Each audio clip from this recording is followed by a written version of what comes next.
$7 meal deal with a cheeseburger or a three-piece chicken strip, full-size fries, a drink, and a sundae. You get an honest-to-goodness full meal all for just Well, it should be quite a Thursday, February 27, 2025. We're just about to turn the calendar over to March. And if you can believe it, both the Columbus Blue Jackets and the Detroit Red Wings occupy a wild card spot in the Eastern Conference. If you would have told me that as we're just getting set to go into March here, everybody would have said we were crazy, but that is where we are. So head coach by Dean Edvardson, the Columbus Blue Jackets are 28, 22, and 8. They're fourth in the Metro. They're in the second WC2. It's Adam Fantilli, Dmitri, Voronkov, Kirill, Marchenko, Zach Werenski, Dante Fabro, Cole Sillinger, Boone Jenner, Kent Johnson, Denton Matejchuk, Ivan Provorov, Justin Danforth, Zach Aston Reese, Matthew Olivier, Sean Corrali, JVR, and Joe Labate, with Jake Christensen and Damon Severson. Elvis Merzlikins should be getting the start in net today for the Blue Jackets. And for the Red Wings, head coached by Todd McClellan, they're fourth in the Atlantic. Again, 8-1-1 in the last 10. They've been on a fever dream since the coaching changes. We've discussed 30, 22, and 6. They're on the first wildcard spot in the East. They're fourth in the Atlantic. Dylan Larkin, Marco Casper, Lucas Raymond, Ben Sherratt, Warren Sider, JT Compher, Alex DeBrincat, Patrick Kane, Simon Evason, Albert Johansson, Joe Valeno, Elmer Soderblom, Vlad Tarasenko, Christian Fischer, Jonathan Berggren, Tyler Mott, Eric Gustafson, and Justin Hall. Cam Talbot should be the starter today. For both of these squads, there are some injuries, some of them bigger than others.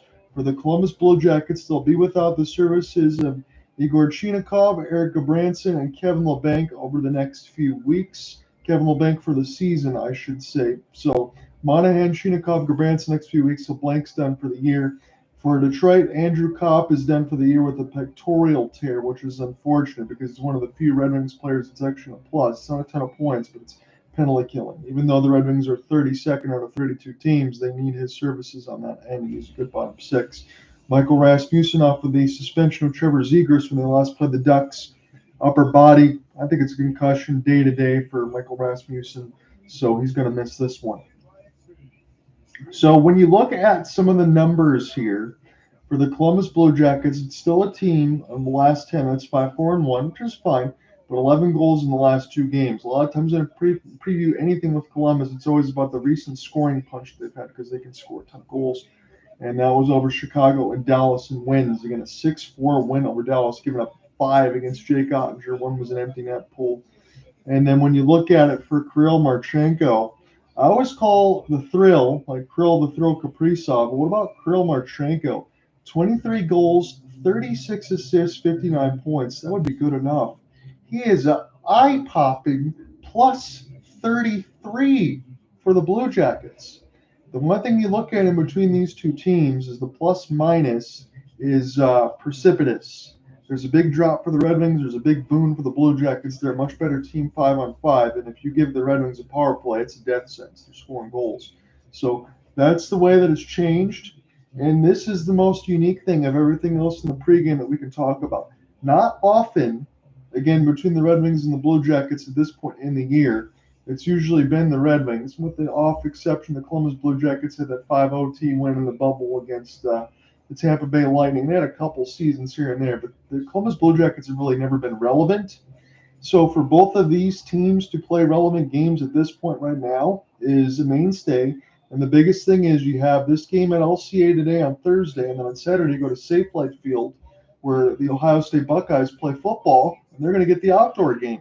So these two teams will battle for WC1 and WC2 over the next couple days and have an opportunity to either climb the ladder or take away from each other as far as points. So the interim that I have to say as a Red Wings fan, again, I'll call the game as neutral as possible, but diehard for me, is the best thing the Wings can do, obviously, is take 4 points. You can say the same thing for the Columbus Blue Jackets, but I think it really would benefit both of these teams to at least take a game apiece. And that's just regulation. Take 2 points, move on. Again, you want to get all 4. And if any of these teams can take all 4 from each other, that puts the other one in a world of hurt because you have to think about what's behind you. The New York Rangers have 62 points. Red Wings have 66. Same for the Sens. Same for the Bruins. And Montreal's still not out of this either with 59 points. Neither are the Flyers. So this could really be a climb of the ladder on one and take away from the other. But if you split and you just take two on both sides and call it a day, I think that would be good enough for both of these teams.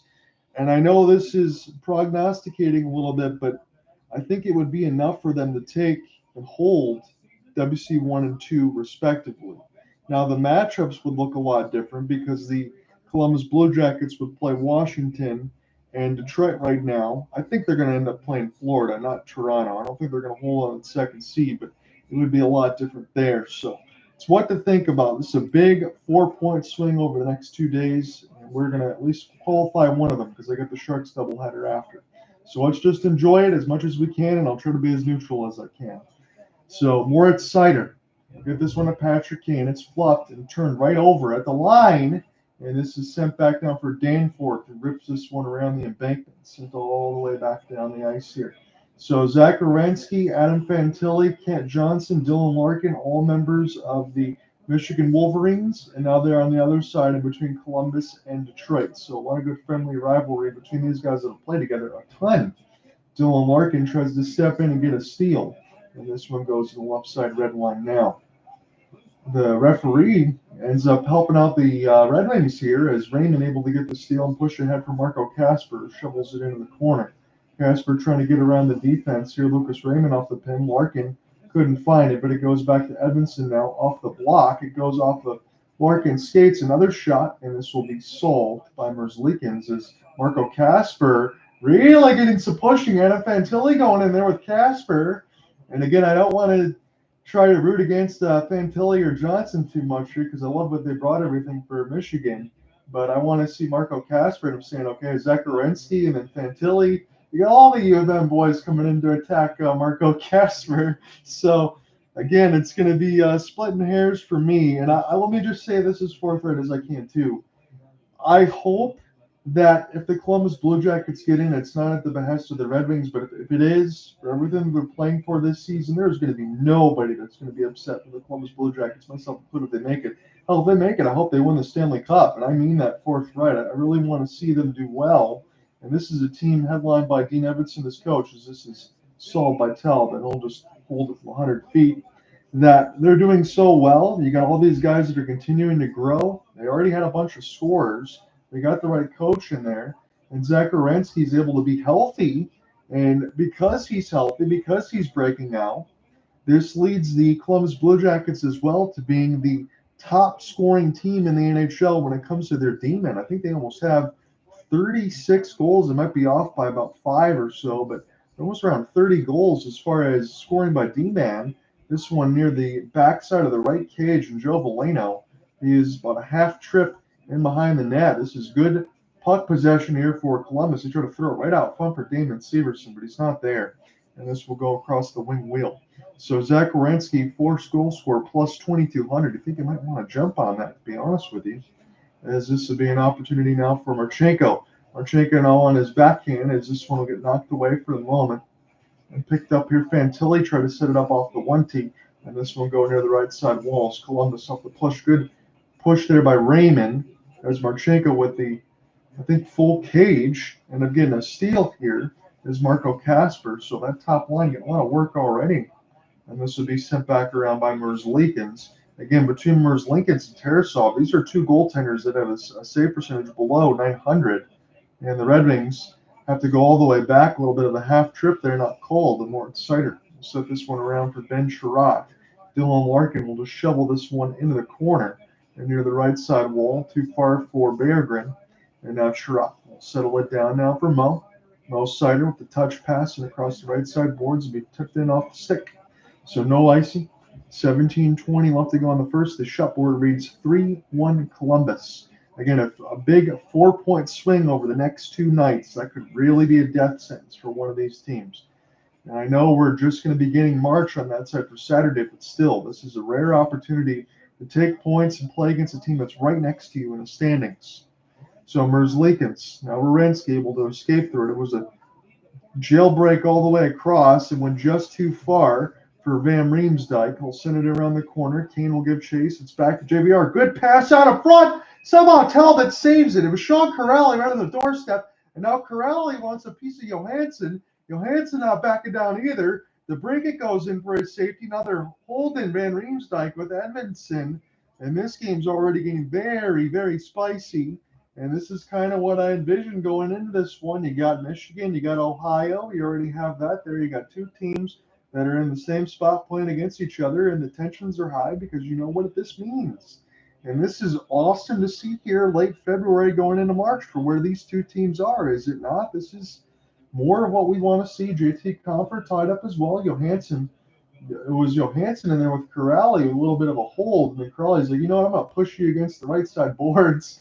And then DeBrincat jumps in as well. You got two referees that the corral the three players, and then a little headlock for Edmondson on Van Riemsdyk. Welcome to the gun show, I guess, for some of these guys. JT Compher and Sean Corrali. We'll go ahead and take the draw. This is off the tie-up. It is won by Compher. He'll get it himself. That's always nice work when a centerman can do that in his own end. And now the Red Wings here for Patrick Kane. Off in the corner for DeBrincat. Slowed down. DeBrincat trying to get a stick lift. This is toward the right side boards, and now Gustafsson will hold. Gustafsson is a heavy minus here on the third line side for Detroit for D, so that's got to be changed as well. As this pass is very dangerous for Gustafsson from Kane. He's sent back down the ice, film over a wholesale clear where Justin Hall can start it again on his own net. So it's the all red with the white stripes here for the Detroit Red Wings, and for the Columbus Blue Jackets, the jerseys in white with the blue and the mix of the red striping. And that's what we'll have. The Stadium Series jerseys are terrific, a chef's kiss between both. As this goes to the left side, right up the gut, across the wing wheel. Columbus finds an entry here. Johnson off the spin and turn. Ken Johnson still surveying, shoots this one blocked. That was good traffic out front though. If it hit, the play would have scored. As this goes off a skate, Red Wings just trying to push this near the left side boards. Good back pass here. Sider give and go. Tarasenko. Sider with a reverse hit. Red Wings now toward the right side. It's Veleno off the drop. Chirac can walk in, shoot. Good glove save. Tarasov, big rebound though. But Columbus is there. And then we'll send this one back from D to D. Start this again for Dante Fabro from Werenski. Fabro now entering is Werenski. Drop the Talbot. Big save off the stick shaft. The Boone Jenner was right there. As this picked up now Fantilli. His pass just knocked away there by the Wings defense, but it's not out. Moritz Seider. A little bit of a half body. This is a very good game so far. Dylan Larkin. It's turned over. Hits the crossbar. Fantilli. Now to the right side. Is the Red Wings still trying to get this one out of Casper, and the pass goes right to Chirot. My goodness. This will be sent back down and recollected here for Damon Severson. Severson now lets everybody take a breath, myself included. Shots are 4-4. Scoring chances 3-0 for Columbus. Jailbreak up the middle again. They're really trying to just cut right off Marchenko. We'll send this around. Fantilli. Like for Kirill, again, plus 33 on the season. As this goes here for Cole Sillinger off the side of the net.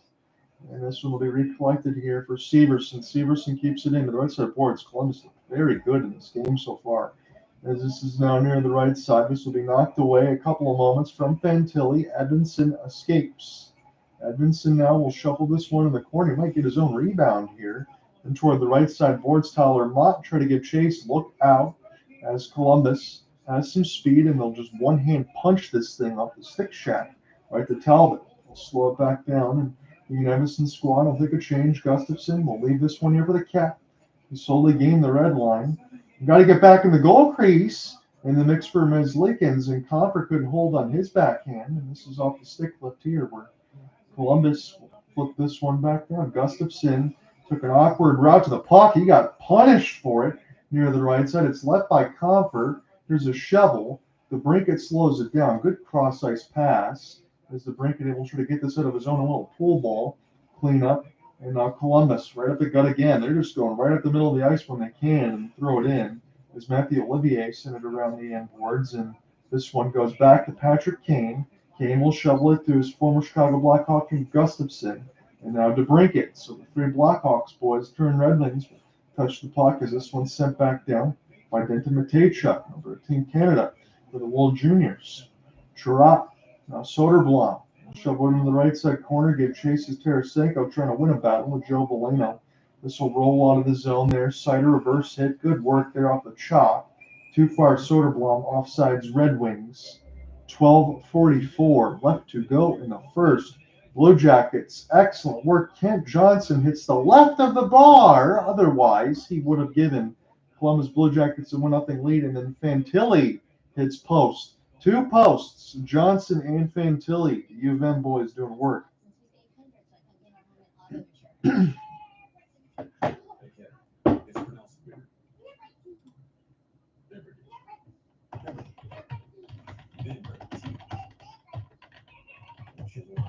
Very mature.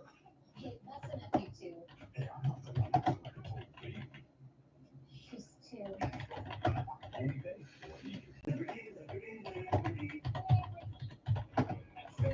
We know how to be fans, not just a hunch. You can tell we're gonna like the way before you can see an assist coming a mile away.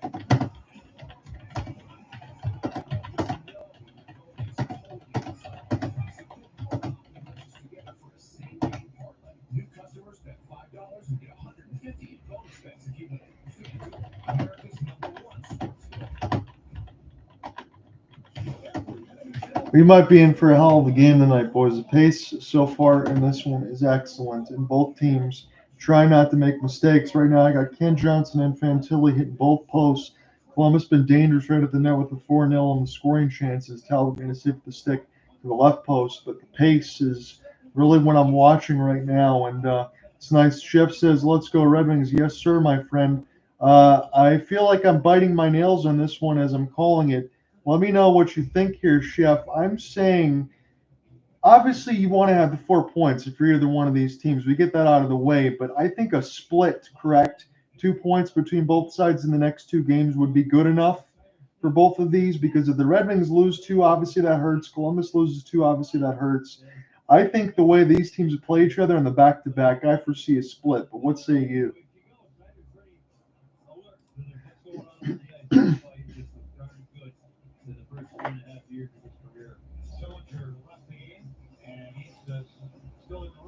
So it'll be a neutral zone draw. Cole Sillinger went back to the room, so that is a development here for the Blue Jackets, even for the Red Wings, of being a forward down. But that also might mean some more time for Marchenko, Fantilli, and Johnson, who have been pretty good in this game. Again, Marchenko is easy to spot with a full cage mask. He is in there now, but plus 33 for his points. It's absolutely incredible. He's going to get set to get paid, I would imagine. Ken Johnson, I will lock this one in, but he throws it off sides out of play. 12-17 left to go in the first. John, I'm here with you on the solo call. Real difference maker. Most wins in one-goal games since December 26th. Both the Red Wings and Blue Jackets, Canadians, Oilers, and Ducks all have 7. I was going to say someone's out ahead, but a lot of these teams doing their job.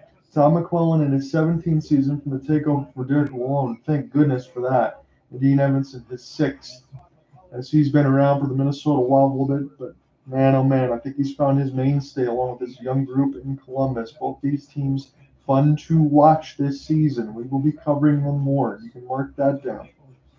If it wasn't for my Waterford Sharks work on Saturday and Sunday, I'd probably be able to cover the outdoor game, but that's why we're doing this one. So hoping that the first round here is going to be just as good.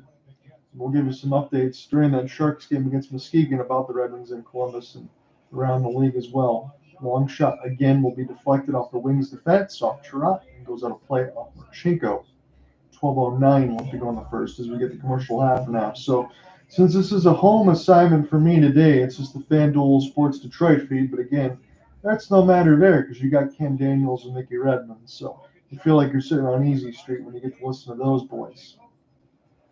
This will be a D-zone draw loss by Detroit. This will be funneled in the right side boards as Dylan Larkin shoveled this here for Sider. And the Red Wings now try to take this left to right here for this first. Sider's. This pass goes back to Sider. And I'll have to start this one again for Ben Chirot. Chirot now trying to gain the blue. This one bounces off Columbus and right to Merzlikins. Merzlikins plays it. Hits it nicely off the window. I don't know if he subsequently iced it himself.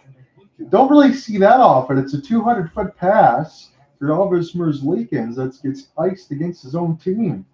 And they're showing Kirill Marchenko going nuts against the Dallas Stars. When you score 6 against the Stars, you're doing something right if you're Columbus. They've been pretty good over the last couple of games. It's 11 goals in the last 2 Chicago and Dallas wins. They're still 5-4-1 in their last set of 10, but they scored a ton of goals lately. Detroit 8-1-1 in that last 10. Tarasenko. Again, Detroit got 5 out of 6 possible points in games out of 3 or 4 nights.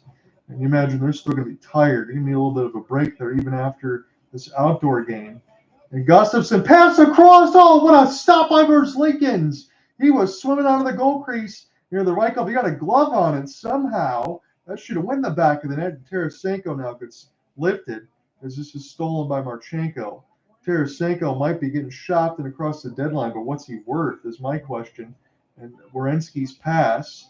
This will get knocked away by Talbot. Tarasenko, this is a good give here for Soderblom. Soderblom trying to use all 6-8 of them.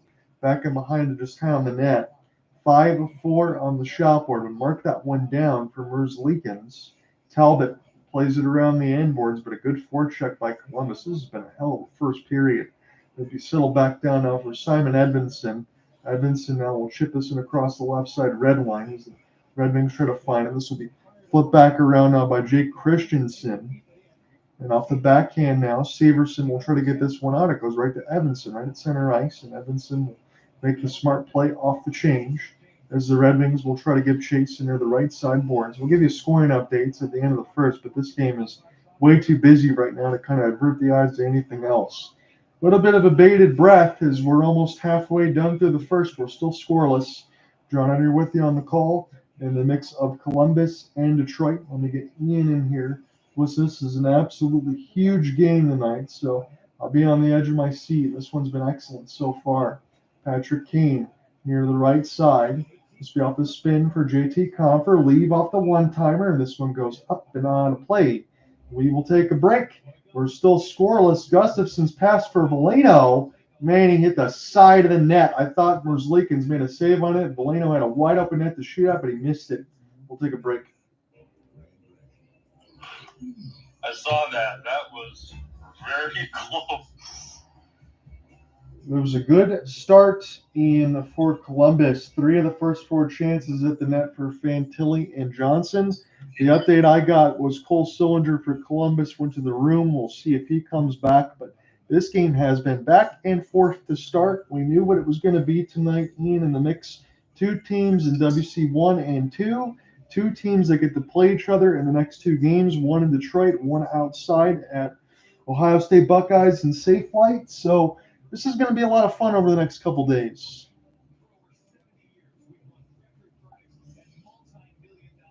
Let me look in the scoreboard to see what is up. I'll have to refresh here on the ESPN side. The only scoring update I saw was Sharks and Canadiens 1-1. Again, most of the good games are already going to be gone by the time we hit the 9:30 Eastern hour. A lot of 7 o'clock games today for that side of it, and a lot of the business will be taken care of. You do have Canucks and Ducks. I might watch that one as I'm typing up the story. That's about 10:15 Eastern because the Canucks, they got a huge win the other night. They're playing off the back-to-back, but against the Kings last night, it was Connor Garland scored the game winner. I saw that. It doesn't really help the Blues. There's still a small opportunity for them to make the playoffs, but man, a lot of things. First of all, they just have to keep winning, but but they also need Calgary, Vancouver, Utah to just hit. Right. Yeah. That's a lot of the things when you talk about it, Ian, when you got all those other teams that are chasing you and you have to have them lose too, and then you need to win. I mean, that's what makes it so tough when you can't control your own destiny. They were just showing Jane. I don't know if Guy was there as far as the Gaudreaus, but inside for this game in Detroit, then they'll be out there in the outdoor game. And you just think about all that and what Columbus is playing for. And again, nobody is going to be little bit upset there if one of their teams gets taken out as far as Columbus making the playoffs and having a deep run possibly, because this team's played dangerous lately and it'd be such a feel-good story because Columbus has been looking for something for a long time. And here's a chance near the right side boards as this will be deflected. Kane tried to get a piece of it here. DeBrincat able to steal. Set it up right in front for Comfort. What a good stop there for Merzlikins. As this one's picked up now by Detroit. This will be funneled toward the right side boards. Patrick Kane still trying to work within the mix of DeBrincat. And his pass picked off. Werenski now will chip this off the glass. Good backhanded pass. DeBrincat shoots it toward the net. Blocked again. DeBrincat's still working with it, though, but now finally gets picked off and toward the right side by Dante Fabro. But that actually was saved by Merzlikins this time, and you can bet your life on it. This is sent back toward Larkin. And Larkin now from Casper, a little pull ball pass ahead. Larkin trying to break right down the middle of the ice. This one goes off of him and picked up by Columbus. They'll be able to gain the zone here rather easily off the drop. Couple of touches. Red Wings are right there to get the steal. Good stick work. Dylan Larkin. It's a 2-on-1. Larkin with the puck. Larkin fans on it. Oh, my goodness. He couldn't get a shot off. As this goes to the right side, they send it back in behind the net now. Larkin takes a big hit, falls back down to the left side red line. He's going to pop back up, but he skated in too close. He didn't get a shot off. And now this is picked up the other way for Adam Fantilli. Fantilli takes a hit from Sider. As this one goes in the right side boards, Raymond's right there, plays it off the wall, gets the steal, forces it to center ice. It's Dante Fabro now. Will slap shot this in. This will stay in. Doesn't hit the netting, I believe. Picked up by Tarasenko. Now Elmer Soderblom. This has been a physical game as well. Soderblom overskates a little bit. Now Soderblom on his backhand. Stop by Merzlikins. Picked up here for Joe Veleno. Started this one Tarasenko. Tarasenko shoots. Merzlikins has it. Picked up now for Tarasenko. Again off the drop to Veleno near the right dot. Veleno here to Vlad. Take this one D to D. Wrist shot. Solved by Merzlikins again. Big rebound to the right side dot. Rolling puck. It'll be Gustafsson first to it. Shot board is 8-5 Detroit. They've had some chances over the last few, but you kind of hope that Larkin didn't get, checked away from it. He skated in too deep, and the brink got a shot blocked a couple times. Otherwise, they might already be ahead. But you could say the same thing for Fantilli and Johnson. This is turned over right to Edmondson. And now Columbus has a 2-on-1. Here what they got. Here's a chance for the left side. Oh, rebound. Goes wide. Trying to shove it over Talbot. He's not even in the goal crease. He got taken out. And the Red Wings able to get this one down. Edmondson falling down makes the play to Christian Fisher. How the heck did that not go in? But out of all of it, the Red Wings have a power play. And the most lethal power play in the world right now, I have to say it that way, gets a chance to take a breath. They kind of wonder if they should play with this puck and allow Kane and everyone else to get fresh, but he's out there as part of the extra attacker. Johansson, they will say Columbus touched. 6:18 left to go on the first off the trip. It was absolute chaos, and I wonder if we're going to end up taking a break before all of this. As we'll take a look, I think it's going to be Sean Corrali going to the box, and that's indeed what we have. Go ahead, Ian. Count your lucky stars, Red Wings fans.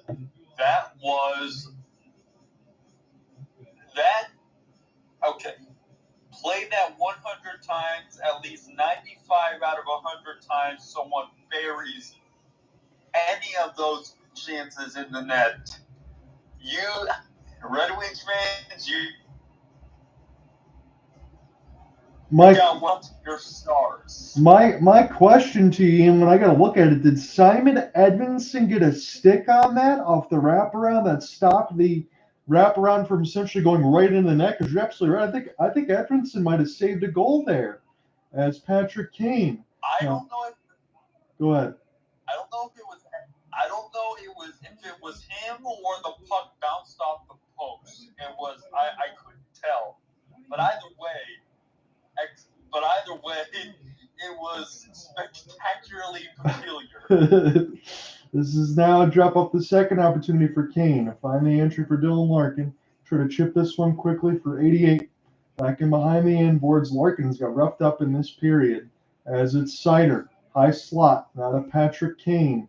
Again, that percentage since December is in the 50s, as this is now for the Red Wings toward the left side dot. High slot Sider. Take this one crisscross. Sider's got it again. Now to the right side red line. Larkin cuts in. That was a good pass opportunity, but it just went over his stick. Now Raymond has it near the right side bumper. Now in between the dots. Extra touch pass there for Kane. It bounced off of his skates. And now Raymond walks in. Here's an extra pass. Try to get it across for DeBrincat. Settled up by Kane. One-handed tucks it. Left side corner. High slot. Red Wings no shots yet. As Raymond has this one in the high slot. He thinks about it now. This one goes off the bar for Lucas Raymond and sent back down the ice.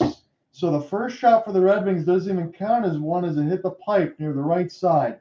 Gustafsson, I'll let this one leave it back for Marco Kasper's second unit out. Kasper now Soderblom. So he'll shove it in the left side boards. This goes back and around. Columbus might have something here shorthanded if not for a good defensive play by Detroit. Able to get a pass block away and send this one in. Soderblom. He tried to drag in and shoot. He got lifted at the moment. This is a good step up here for Detroit. Gustafsson falls down. It's a break. Oh, what a save, Talbot. It was Jenner. That was a short-handed chance. And now the Red Wings take it the other way. This first period has been absolutely nuts, as this will be sent back down and toward the right side boards. Boone Jenner got denied of a goal by Talbot. It's stolen again. Good save, Talbot. With the right side pad, it was up Jenner twice and sent back down the ice. 3:45 left to go in the first. Scoring chances are 6-2 Columbus, so 6 of the 7 have been the dangerous ones. It's absolutely right. They played the better of the first. Marchenko's pass gets denied, and this was picked up by Provorov. Else can slow this one down in his own end. I don't even know if I'm going to make it all the way through this game, and it's still 3:25 left to go in the first. Here is a good stick left right across the middle, but Columbus drags in. Here's a shot attempt. It goes up Sherratt's stick, and now Ben Sherratt able to just gain the red line. Right, get this himself. I think he's going to. And toward the left side red line, he gets pinned off the double team, trying to get around Marchenko. Half of a fan on a pass, but he can still take this one D-to-D for Kane. Kane on his backhand walks in, tried to toe drag in between two players. Red Wings try to get the steal the other way off a couple stick lifts, and now race the other way is Kirill Marchenko. Marchenko, he gets partially blocked there off the shot attempt, 249. I wonder if this is going to be a penalty against the Red Wings. I think we will get one. Columbus is going to go to the power play. We'll take a break off the right side of the bar for Raymond, and then Boone Jenner off the turnover gets stonewalled by Talbot. We'll take a break.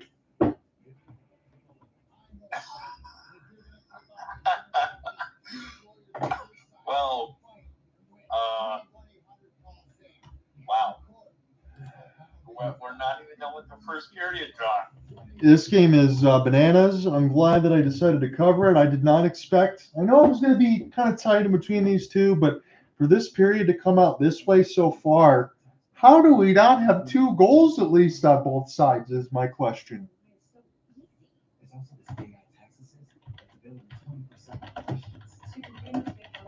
With the help of the pipes and the fact that both the goalies are playing, they're playing on whatever the hardest difficulty on NHL games are. Yeah, that's what it certainly looks like right now. Again, we can say, here's the one thing I'll say, Sabres or not, as I look across the scoreboard, the Hurricanes really need this. They're up 3-0 already with 7:06 in the first. It looks to be Jordan Staal, Sebastian Aho, Mikko Rantanen, all the guys you want to see score. Svechnikov and Gostisbehere get the assist in the latest power play. Kochetkov, 2 of 2. And looks like Ukko-Pekka Luukkonen already pulled 5 of 7. They're going to go with James Reimer the rest of the way. So Hurricanes up big, and they should be able to coast, it looks like.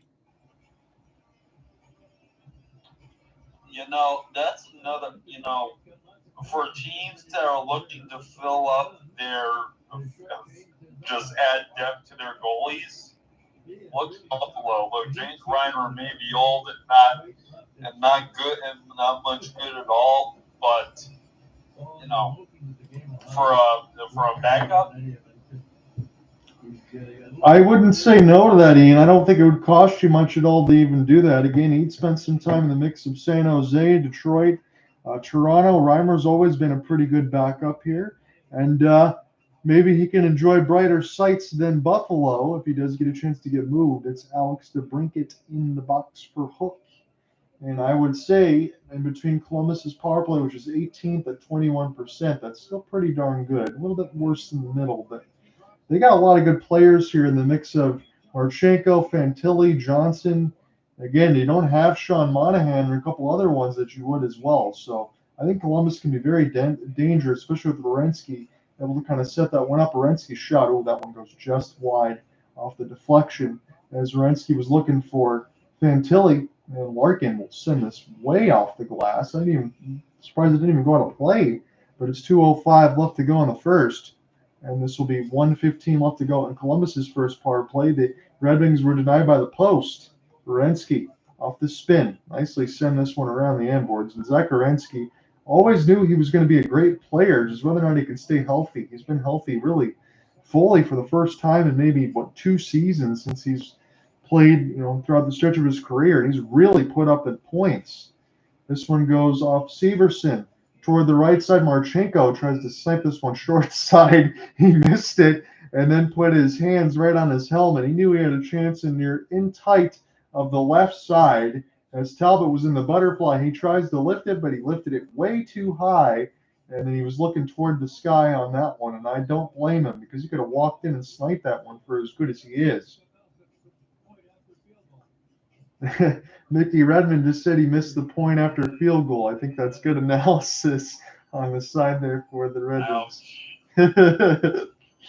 Again, Mickey Redmond and Ken Daniels are the best in the business on the TV side. I know it's a little bit slighted for me, but John Forsland's pretty good in Seattle. As it's be settled the other way now for Severson. Off the drop, Werenski. This one up high. It does hit Talbot. And this will be picked up Matejchuk toward the right side boards. 35 seconds left to go in Columbus's first power play. Werenski. Big bomb. And what a good stop by Talbot with the screen out in front. Shot board is now 8-9. Detroit's ahead of it, though, but Boone Jenner off the side of the net. Red Wings will get it out. And by the time Columbus ends up getting the offensive zone again, they'll probably be about 10 seconds if they can do it quickly on the power play. Provorov, he was the pickup from the Flyers. They added Damon Severson as well last year. They pretty much changed that blue line all the way around. You had a bunch of young scorers off the draft, and Red Wings send this one down. So a successful kill that was really needed. Be incredibly surprised if this first period ends scoreless, but we're 40 seconds away from that possibly. As this is Sider and near the right side boards. This is in Detroit's own end, and they really need to make sure they don't give up anything here. As this will be picked up now by DeBrincat, who just got into the box for a hook. Red Wings will play the Hurricanes on Tuesday after playing Columbus again, so the schedule does not get any easier for either team. We'll profile that a little bit first. Columbus does ice it here.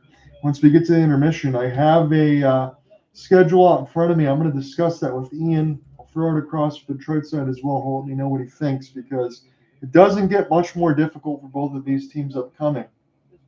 20 seconds left to go in the first. Shot board is officially 9-7 Detroit. Joe Veleno on the third line for Todd McClellan's squad will win it. And Edmondson tried to step up and get this puck, but he gets lifted. Now toward the right side, this will be chipped in by Columbus. Talbot goes to play it. This one goes off the wall. A couple of bounces. Not out. Werenski wrister. That one was dangerous as Detroit fumbled the puck for a moment. Sean Corrali pinned against the boards. But that does end the first. It is 9-8 on shots, but more importantly, I guess for both of these goaltenders, it's scoreless. They face some dangerous chances. They come back, we'll call the next set of 20. So, quick scoring update from my team, the St. Louis Blues. After the first period, they lead the Washington Capitals 2-1.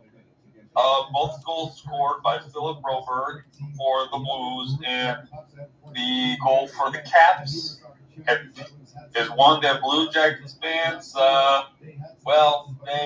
don't like. Pierre-Luc Dubois. He's one of those guys, Ian, that has always had talent, but I don't know if he had the want to. I will say this now, at least for Washington, and between him and Jacob Chychrun, it seems like they've both found a home, and I don't ever see them going anywhere anymore. I agree. And the Flyers picked up right where they left off the last time they played the Penguins. They lead 1-0. Goal scored by Noah Kings. Appreciate that, Ian. I'm going to get into the schedule thing in a moment that I want to talk to you about. I'm just typing up a couple of these other notes. Again, no goals to tell you about, unbelievably, but I just do want to mention this. Both Kent Johnson and Fantilli hit both posts left and right. Columbus started the first 5 minutes with dangerous chances right from the goal. One of the saves went off of Talbot's stick shaft toward the left. The pace has been excellent. It finished that way all the way through the first. Talbot made a great save on Jenner off the break. Raymond hit the post on the power play, but that was a really good set of 20. The shot board now officially according to ESPN is 9-9. Hits are 6-5 Detroit. Faceoffs are 9-4 for the Wings as well. And as I finish this up here, I'm going to go ahead through this Columbus schedule first. I don't have everything for Detroit out in front of me, but I can do that no problem in a moment. But I do have Columbus's. So this will only be out of order slightly because I want to profile that most of these games are doubles for Columbus. And it's going to be interesting the way that I break it down. But let me give about 5 more seconds here. So pull back up these notes. So Ian, this is what the next 10 games look like for the Blue Jackets. Hope you're sitting down for this one. So single games for Tampa and Vegas. Again, if that isn't hard enough. But then this next set of 3 are all double games. 2 with Florida, 2 with the New York Rangers, 2 with New Jersey, and that is all through March 20th. That is a brutal stretch for Columbus. So they got Detroit, Tampa, Vegas, twice with Florida, twice with the Rangers, twice with New Jersey. So that's their 10 games starting today. Yep. Right? You got the 2 against Detroit, which I'm not 2 against Detroit, which I'm not counting toward it. But the next 10 is Tampa, Vegas, and then twice with the Panthers, twice with the Rangers, twice with the Devils. I'm not gonna lie, John. You know, normally a stretch like that, normally on any stretch you wouldn't want a losing record, but if they come out of this let's say 4-5-1 and get 9 out of a possible what is it? Let's say 20 points. 9 out of a possible 20. I think you can go ahead and say you're okay with that because, I mean, don't get me wrong. The Blue Jackets have the tools to upset any of the top teams, but looking at it realistically, 9 or heck, if you are able to get half of those 20, so 10, that's a success right there. Yeah, and to your point, Ian, I'll just bring this home. So Detroit, which again I'm not counting into that. Again, you count these as playoff games. They're both in playoff positioning. You got Tampa and Vegas, both easily entrenched. Florida, New York, and New Jersey. So 2, 4, 6, 7, 8, 9, 10. They're all playoff teams that they're playing. So for them to even get half those points, as you just talked about, I think would be more than well enough. I understand you want to do more. I understand things get difficult down the stretch, but I completely agree with you. And when I look at it for the next side for Detroit, again, you got the 2 games against Columbus. We already got that. So Tuesday, Carolina, Utah, Washington, Ottawa, Buffalo, Carolina, Vegas, Washington, Vegas. So that is also brutal for Detroit. So if Detroit can probably do something similar of the 10 out of 20, somewhere around there, I think that they'll be fine because I'll be honest and say right now I don't have complete confidence in the Bruins. Ottawa's still kind of hanging in there, and the Rangers have fought back to be behind 2 points. The Rangers could steal a spot, but I don't see the Boston Bruins stealing one.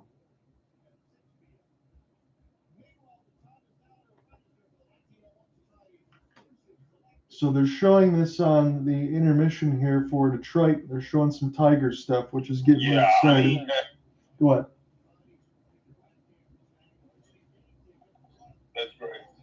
But I would say, John, the thing with Detroit's schedule is, and for the next 10, is the Bruins are falling off. I think anyone can see that they won't make the playoffs. I don't think so, Ian. I don't think so either. And truth be told, I mean, this is going to sound cocky. I don't even think you can make it sound cocky right now. Buffalo is a gimme game. If you don't win against Buffalo, something went wrong. Because by this point, what does Buffalo actually have to win for? The only thing that they can do is play spoiler, and I know between Kevin Adams and the rest of that fan base, and they're really tired of that. They're really tired of playing spoiler. They should be much better than this. Yeah, so you basically got a gimme game against the Sabres, a game that the Wings should win. For Columbus, there are no gimme games. No. I mean, maybe a month and a half ago, you could have said the Rangers, but even that would be inaccurate now. Yeah, Rangers have been surging. Again, we'll just break it down one more time because I got the recorder officially on now. So this isn't counting the Detroit, which is going to be tough enough. Tampa, Vegas is singular games, but Florida, New York, and New Jersey, that's the Rangers in New Jersey all twice after that, and that's their next 10. So if Detroit, as Ian mentioned, if they can even take that gimme game against Buffalo, hell, I want to say this right now, and this is me sounding cocky, and I never feel that way, but they have a couple games against Carolina who really aren't looking like Carolina right now. Maybe you can step on them and at least split that portion of it. You're still going to play Washington twice. I think that they can at least take one of those. And you got 2 games against Utah. I think that they can take one of those.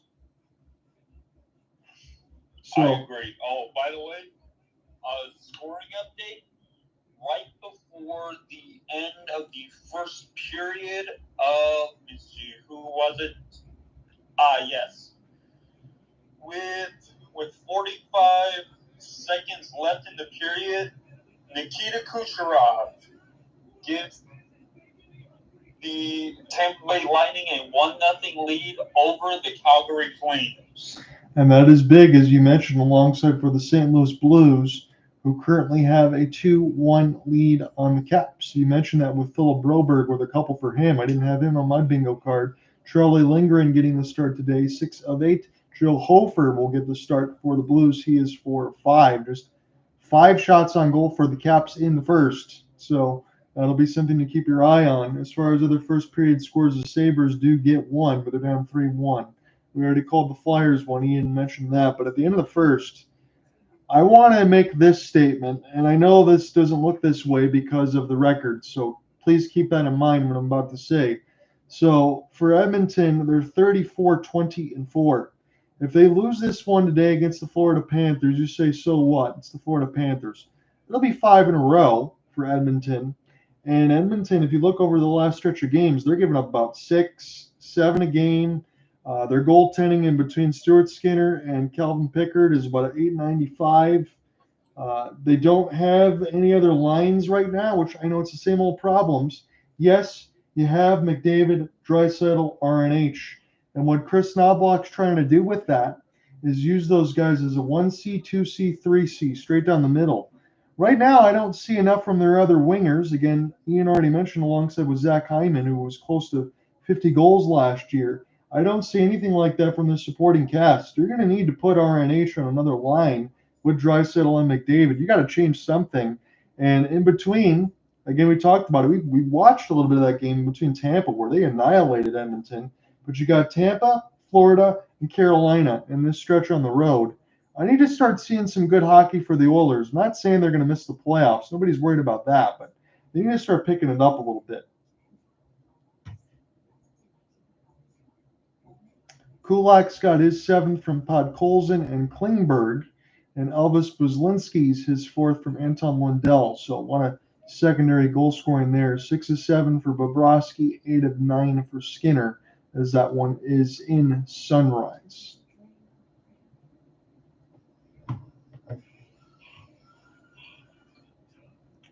Sharks and Canadians tied at a pair. It is 2 apiece. Let's look at that. That one's in Montreal. Montreal playing better lately. Nick Suzuki with his 17th and 18th. Fabian Zetterlund and Nico Sturm.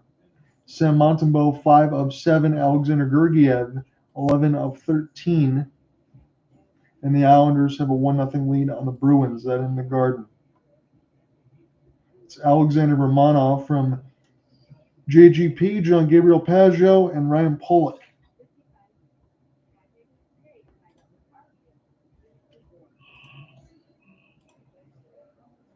I'm going to look at this really quickly as far as, I don't normally do this, but the NBA standings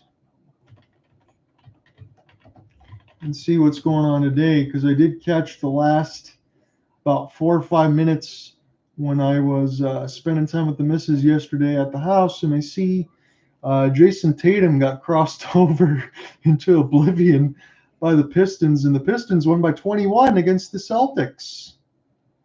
And that was pretty exciting.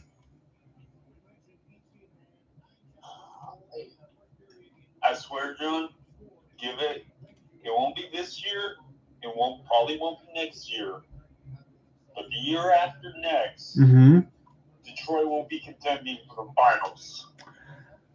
So I know I might not be able to say that, Ian, for the Red Wings, but I was kind of penciling in 27-28 as well for the Red Wings. And if you're already giving me that for the Pistons, you're telling me that in between the Pistons, the Red Wings, the Lions, the Tigers, good times are ahead pretty much for all of my main teams. I've been waiting for that for about the last 12 or 13 years, my friend. It's been dark ages days for the most part.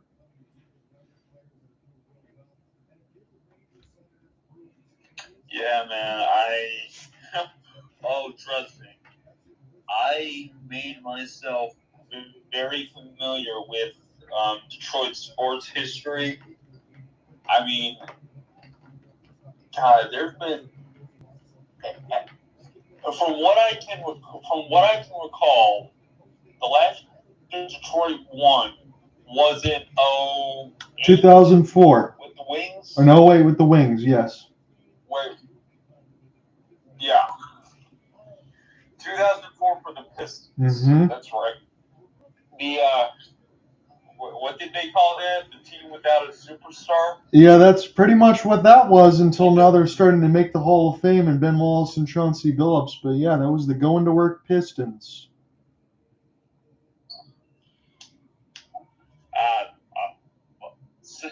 That was so much pit-ish, as they say. Yes, it was an era, Ian, when you can hand check and do all those other things, and if you'd be lucky to score 80 points. It was the mid-range game, the post game.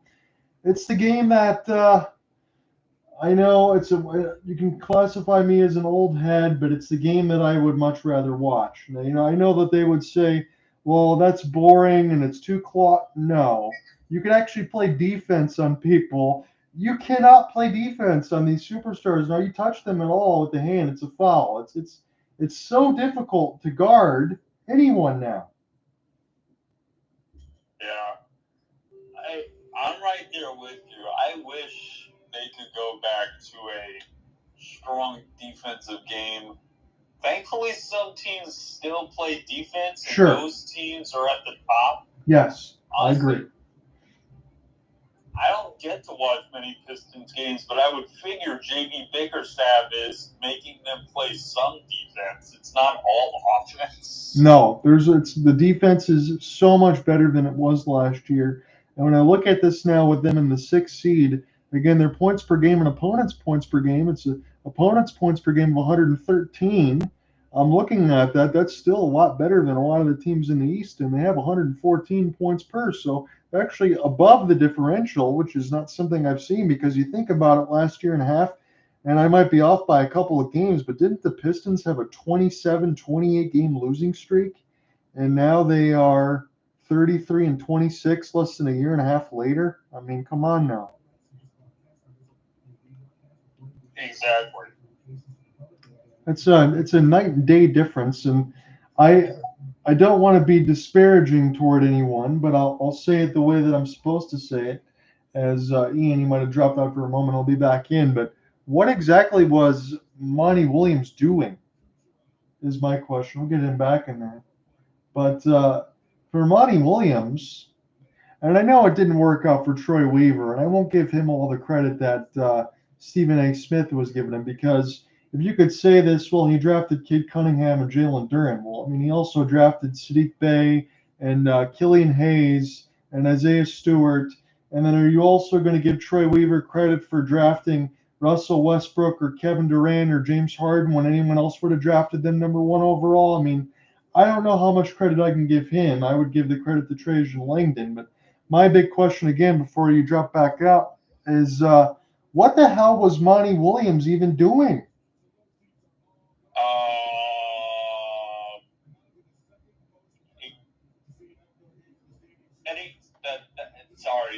That's the best answer I have for you. Right. He was getting a bag.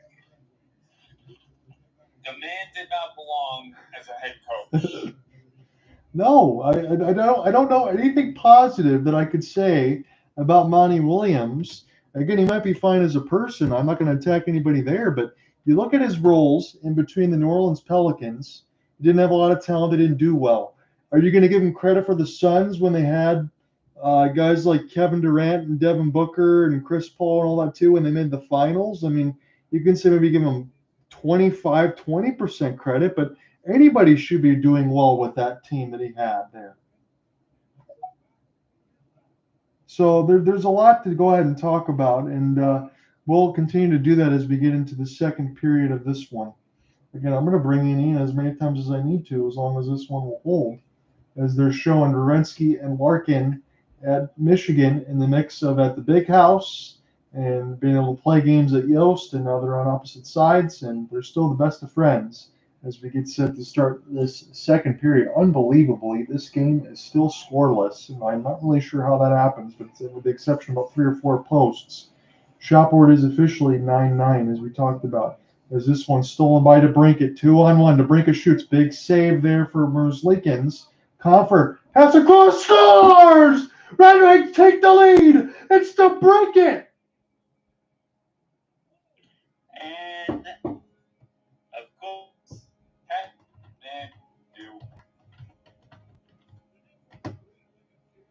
I'll say this for DeBrincat. I know when he first started off that trade there from the Ottawa Senators, where is this guy? I thought he was so many such and such a goal scorer. I think he's like an automatic fall out of bed 30 goal scorer every year. You mix him in there alongside with Kane, which was a good pickup. Hey, you could talk about maybe, Kopp, Petrie, Chirot, some of these other ones, but Confer and Kane have been good. DeBrincat's been a good pickup for Detroit. And then you think about Sider and Edvinson and some of these other guys they got in the first round, Lucas Raymond. There's been a lot more right than wrong for Steve Yzerman here, and this team takes a big lead, 1-0. It is Raymond now toward the right side as this one's sent in. And Detroit's got a ton of cap space if they want to do something with it. I don't think they have to go crazy. I would rather them get something good that gets signed, as this one is a break.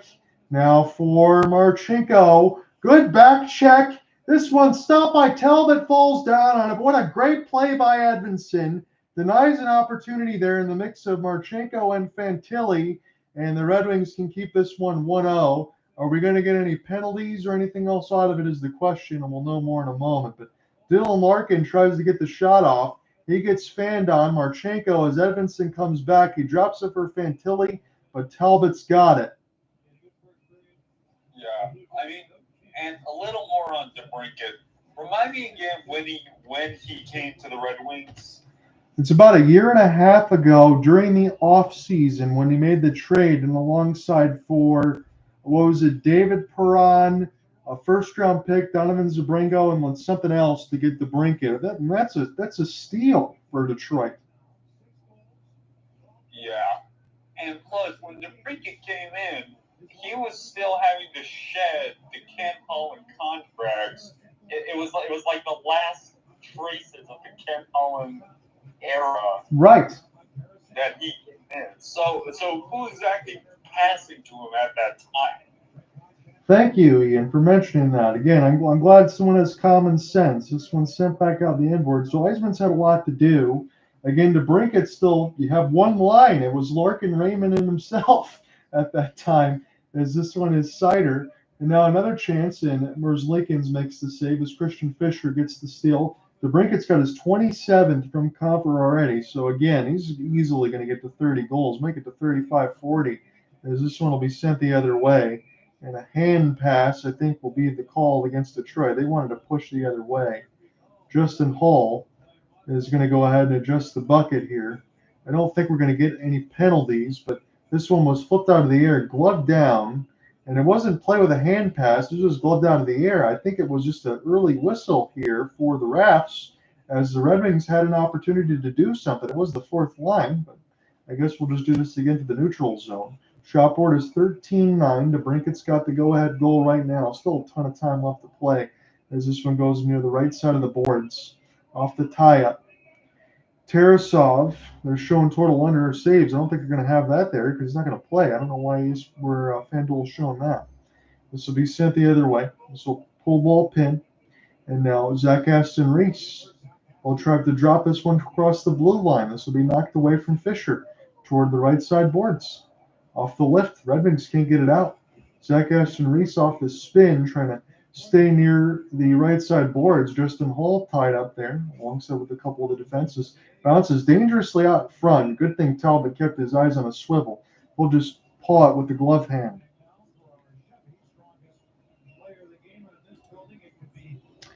Let me pull back up this Red Wings roster again. We were going through the schedule. I had a good discussion there alongside Ian, as I was pretty excited to go through everything in this game. We know what the stats can bring, but I do think, again, if the Red Wings at least split in these two games with Columbus, with the schedule they have, I do think it's going to be awfully difficult that Detroit would at least make up some points or kind of keep their spot at WC2 at worst. Right now they're in 1. They have a 2-point lead on Columbus, so they'll be a virtue tie with the same games in hand if Columbus wins this one outright today. This will be rolled toward the right side red line, and now just racing across the blue, Sider, off a little bit of a shove, will get this one down deep. The Brinket will give chase a 4-game win streak against Columbus, 18-11 outscoring them in that span, but this team is very dangerous. Dean Evanson's done a great job. Again, he's probably in line for Coach of the Year because Tom McClellan wasn't here the entire year, but we'll see what happens at the end of it. Comfort, try to break down the middle. Pass doesn't get to him, and Evanson's clears too far. As it's toward the right side boards, Danton Matejchuk lost it for a moment to Albert Johansson. As this will be pushed ahead by Sillinger, and now into the corner, it's Johansson. We'll start this one again from left to right. Red Wings in the home reds in the mix of the white striping, and the Columbus Blue Jackets on the road at LCA with the white jerseys, blue pants, as it's Zach Werenski. Now to Kent Johnson. He's got Jenner on the wing with him. This will be dropped toward the right side, and this will be swallowed up by Talbot. This would be huge if Cam Talbot could have one of these monster games. You know, he's capable. His save percentage is about 910. Again, no Monahan, Chinikov, LeBanc, who's done for the year, and Gabranson. Monahan, Chinikov, and Gabranson are probably week to week, so they will be coming back at some point. I still can't. So, was Eric Grant actually giving them meaningful minutes? Gabranson, go ahead. Because the impression that I had was that Gabranson was one of the worst defenders in the league. Gabranson, if he's on a good team, Ian, he's a third liner at best that you can hope to try to be a plus. And this gets tipped out in front. And Jake Christensen from deep. I want to see who this goes to, but this is tied at 1. But no, you're right about Gabranson. Hopefully you're not paying him too much because it's just you're not going to get a ton from him. So this. Well, the contract. Oh, sorry, no. No, you're right. So this one will be tipped out in front, away from Sider. I know it's Christensen lets it go. Let me look at this. Did this bounce off of Van Riemsdyk in front? It's Christensen's shot. It might be his goal outright, but either way, it is 1-1. This goes 5-hole through Talbot. He's got no chance to make that save nonetheless. No, but I mean, you know, when hang on. Oh, we're back. I will discuss Gudbranson in a bit when we have a break. Okay. So we have Larkin and DeBrincat back out there. DeBrincat scored. You got Christensen's goal, I believe. I'm still waiting for that to get updated. We'll give you that in a moment.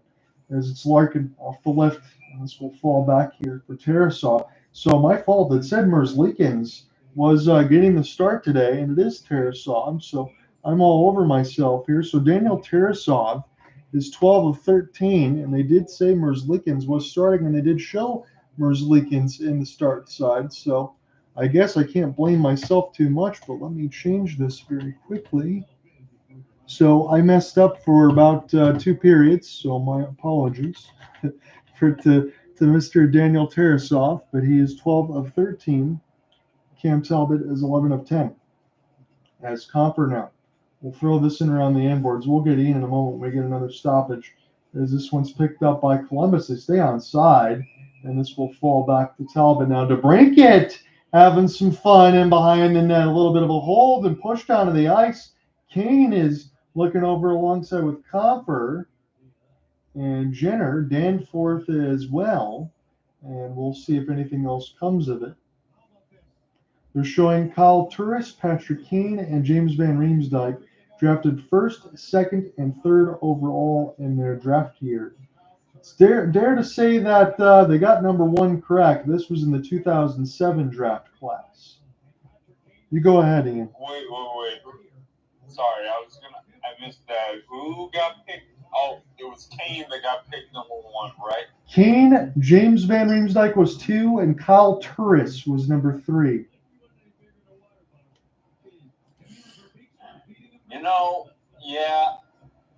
Out of all those, look, all 3 of them were capable players, but Kane was the only one that really lived up to the first-round pedigree. But back to Gudbranson, he signed a contract he signed a 4-5-4.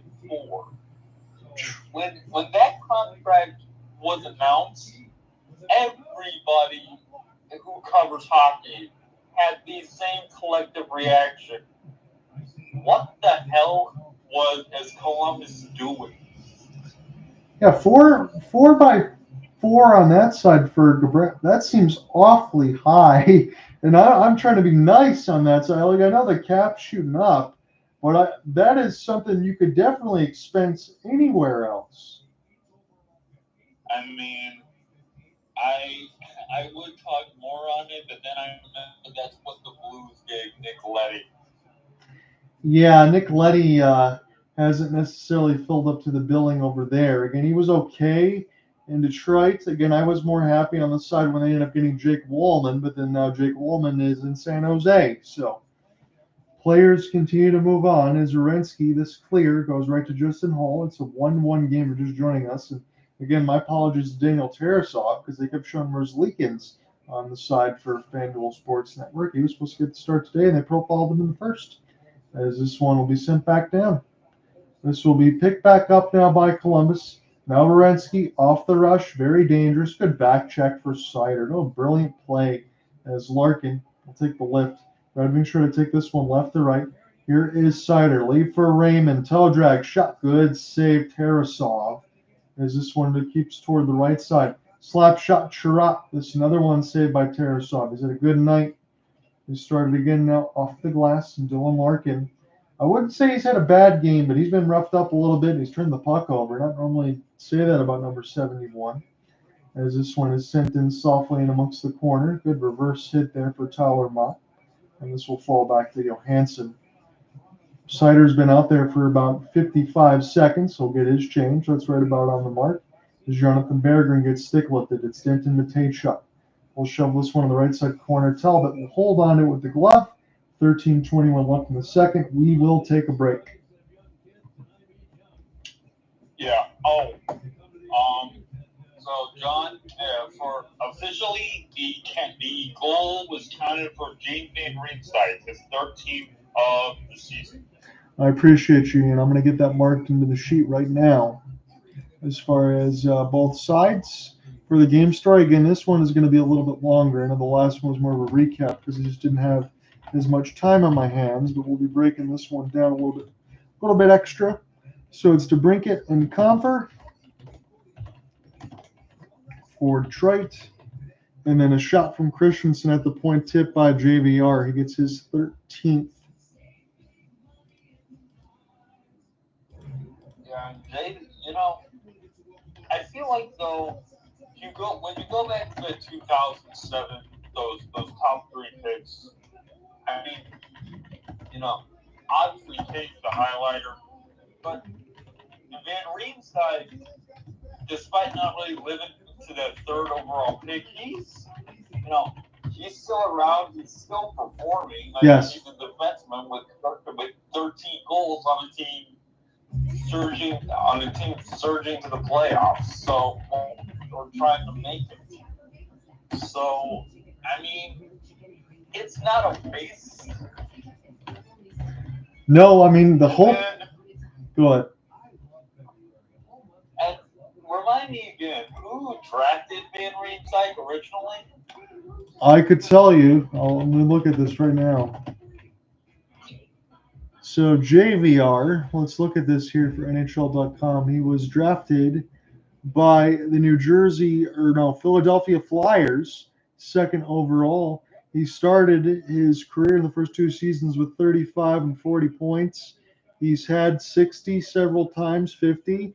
I mean, he's been a consistent everyday NHLer. I know the plus minus isn't a lot to look at, but he's got 655 points in 1,062 games. That's a pretty good career. So, sorry, I missed who drafted him. The Philadelphia Flyers. In 07, and well, I mean, shoot, he was on the team with Giroux and who were the? I mean, he was on Stanley Cup contending teams, so it wasn't like he wasn't.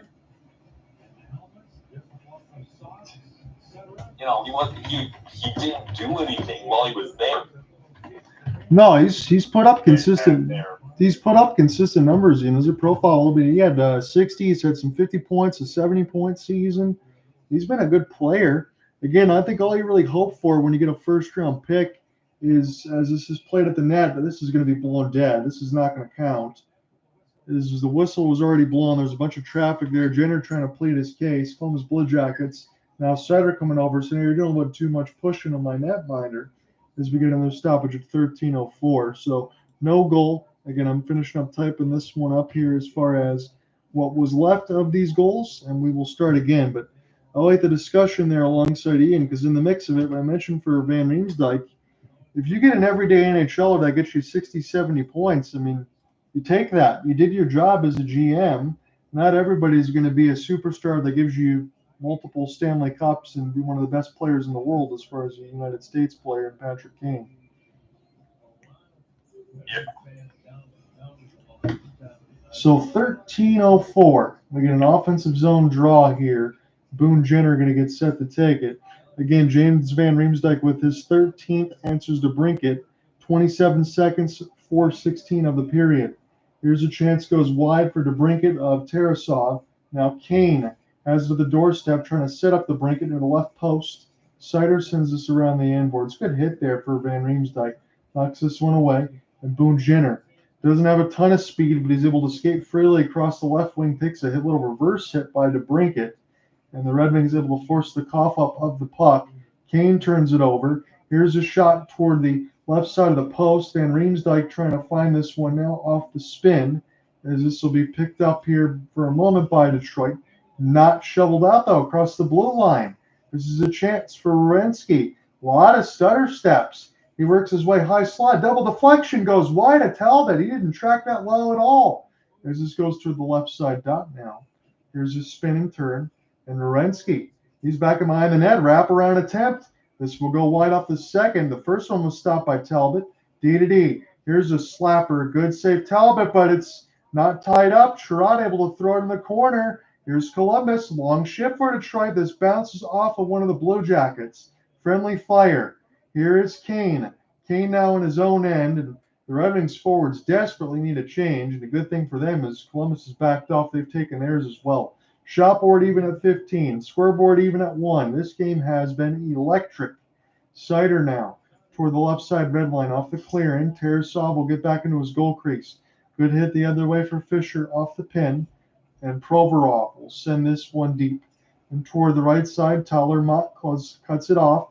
Picked up now for Matejchuk. Matejchuk trying to make an inside-out move, gain position to Jonas Johansson. And Johansson will send this one the other way. It is Matejchuk one more time. This will be stick lifted and sent back down the ice. Talbot, slow it down. We're almost halfway through regulation here in a tie game at 1. And LCA, John Hunter with you alongside Ian Genji. Tyler Mott, wrister. This will be snag baseball style by Tarasov with 10:49 left to go in the middle frame.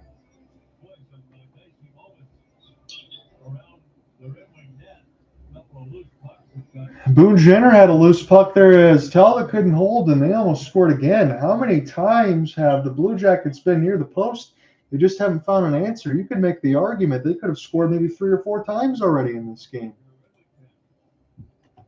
I don't know. I mean, the same thing could be said for the Red Wings with some of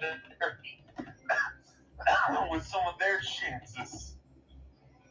You could make that argument too, Ian. This game has been nip and tuck, and these goaltenders holding their breath. Hall. This one goes in the slot for Raymond, and this one goes wide toward the right side boards. Detroit trying to steal Marco Kasper. We'll get this one to Lucas. Lucas Raymond, high slot. Still trying to find space as Kasper takes on the outside. Slap shot. Hall goes wide. Here is a look there for Raymond. The Red Wings will pinch up to try to steal. This could be an offended rush here for Columbus. This will bounce. Oh my God, it bounced right in the net. It bounced off of Talbot's glove in the air and then fell back down and went in. How the heck did that go in? Sean Kirill having a look at it now, and the Zebras are taking a look. I don't even think Detroit's challenging this. The referees want to see how this bounced in. So Olivier shoots it from a severe angle. It goes off the left shoulder of Talbot. This is gloved down with the hand by Kirill and put in the net. Can you really do that? He gloved it down with his hand to settle it down, but then he put it in with the stick. So is that going to be okay? Is this one going to be called for bouncing off the hands? I've seen Blake Coleman do that one time, and it was taken away from him as a member of the Flames. I'm not sure on this one, to be honest with you.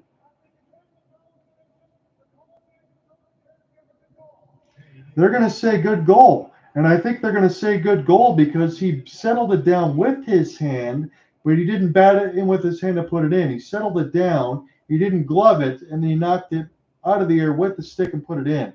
So Olivier's shot toward the right side goes off the right shoulder of Talbot. It gets gloved down by Kirill, just braced, and then played with the stick and in. So Sean Kirill is going to get a clean goal here, and they take a 2-1 lead. That is a very odd goal. You don't see that very often.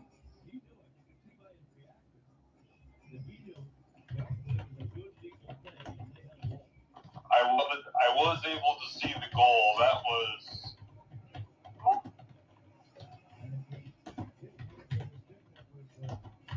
a very lucky bounce for Columbus, I guess. And a really good heads-up play for Kirill.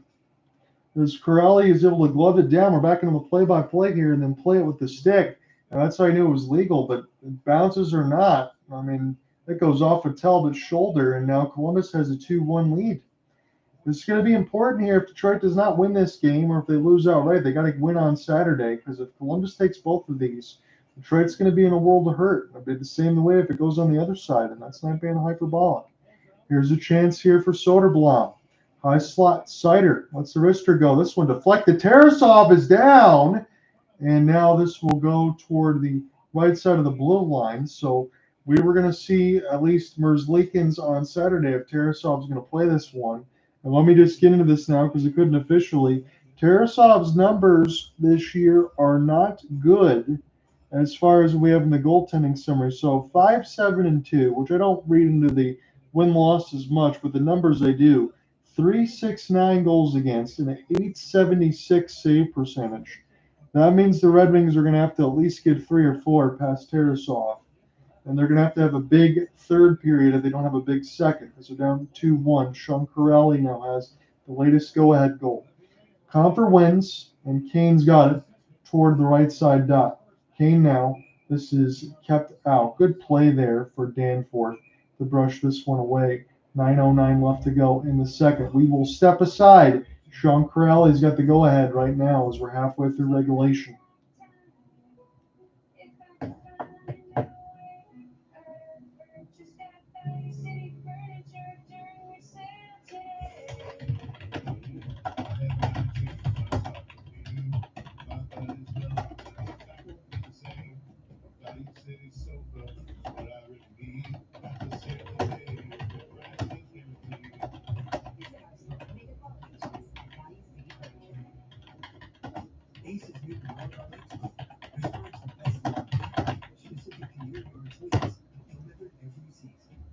Because when you want greener grass, less weeds, and fewer bugs, now you can get a personal prescription delivered to you from the helpful folks at Ace.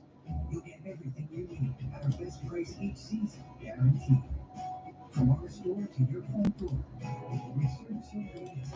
So right now, officially, it's 13-10 on the shots in favor of Detroit. Everything favors Detroit as far as hits and faceoffs. Both teams 0 for 1 on the power play. Giveaways, there's not a lot. 6 for Columbus, 4 for Detroit. Takeaways are 1-1. And this game is pretty even, if not for the scoreboard here. Sean Kirill got the latest. We just started the second in between Tampa, Anomaly, and Calgary. Watching that one alongside with the Ian as well as far as the scoreboard in the mix because of the St. Louis Blues. Really pretty close to still being in it. They just got to continue to pile some wins. That one's still 2-1. 6:44 left to go in the second. Blues are up by a goal. Welcome to those in countries around the world and aboard naval ships at sea. We thank you for your service. There's Dylan Larkin. So Dylan Larkin getting the camera shot here being profiled, and I know as he's shaking his head, I think he's kind of seen a little bit the way that this game has gone, some of these bounces, but a couple shots he couldn't get off, a couple chances that were close and tight that he probably should have, lost the puck a few times, gave up a breakaway, didn't give up a goal. You know he's going to try to find his best in the third if he doesn't find it here, but 9:05 left to go in the second. And again, you have to say it that way. It kind of feels weird to say that because anytime I say anything about Larkin, it's usually glowing and positive, but not everybody can have their best game every night, and this is big-time game for both of these teams. This will be knocked up into the air. Zach Werenski will take a look, and off the drop pass, start this one again from Dante Fabro, and sent back down the ice. Hybrid icing will be easily won by Justin Holl. It'll be an ozone draw with 8:42 left in the second for Detroit. Columbus Blue Jackets would play Washington in the first round. No one had those two going again. They played in the first round back in 2018. So Ken Daniels, the lead play-by-play man for Detroit, is mentioning if the season ended today, they would be playing Washington. That would be a rematch of 2018. Again, Ian and I had already profiled that for Detroit. Right now, currently, they would be playing the Toronto Maple Leafs. Back-to-back icings against Columbus.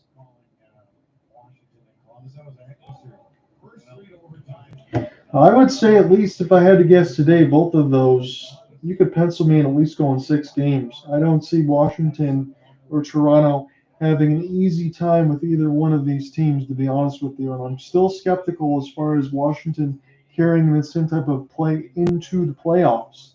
That's the main thing to think about, not the regular season. We already know how good they are there. You can make that argument with the Jets, but again, Connor Hellebuck, you just got to figure that out a little bit more, play closer to the Four Nations, and the Jets should have a long run.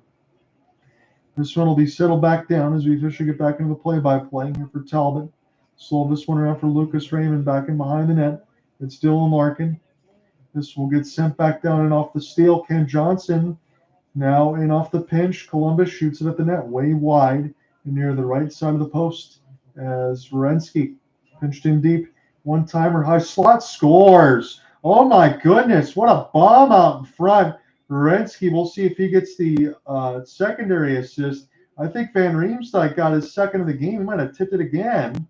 I want to see who's on the first of this. So I see Johnson there now, but let me look how this develops. You got a pass near the right side red line. That is a tip from the point. Ken Johnson's getting the goal. Beautiful deflection out in front. No chance for Talbot. And Columbus has taken a 3-1 lead. First off the camera shots, I wasn't sure if it hit Van Riemsdyk or not, but this was set up there alongside by Kirill, and then the chance from the point goes off the deflection by Johnson. Red Wings try to take it the other way. Berggren tried to snipe the post. He couldn't do it.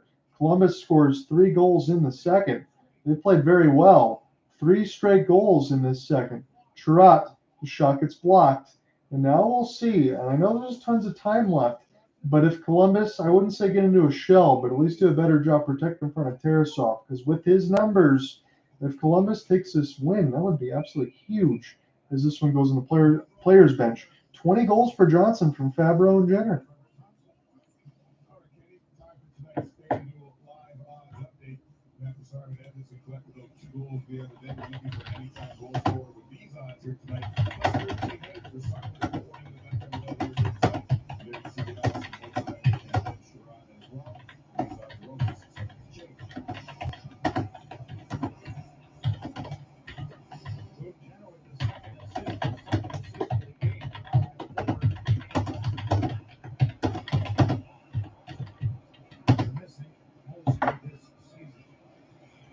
So 7:05 left to go in the second. This will fall back to Talbot. Really, one of those goals I might say is on Talbot, but the other two, I don't even know how you stop. There's already a few chances, as Ian and I already talked about, that were missed on both sides. A couple posts in there for Columbus. So this looks like the Columbus team we saw the other day against the Dallas Stars when they scored 6. I mean, they could have 6 or 7 right now the way that they're playing. The shot board is 2017. Red Wings are only down 2, but I really think they need the next goal, or at worst, have this period end 3-1 and then find the push, because both these teams are good third period teams as well. And when you look at it as far as the standings, let me give you updated here, not as much as the points, but Columbus is 9-16-4 on the road. So it's not like they're a good road team, but they're really playing well right now. And when they beat the heck out of Dallas in Dallas, and now they're doing this to the Detroit Red Wings, who have played ridiculous of late, over-under set at 6.5. I still think we could get there unless Tarasov continues to have one of his best games of the year. Now in toward the right side, the pass does not connect, and alongside with the Brinket, and this will be settled back down. Trent will have to start this one from left to right. It's 3 unanswered goals here for the Blue Jackets. Pass much too far forward to Brinket. And this will be settled back down and across center ice here for Talbot. Talbot's clear goes off the glass right out in front to the Blue Jackets. And Comfort. Now for Hall. We'll chip this one down and off the glass. It's a rolling puck. Be blown dead against Detroit. Provorov will get there first.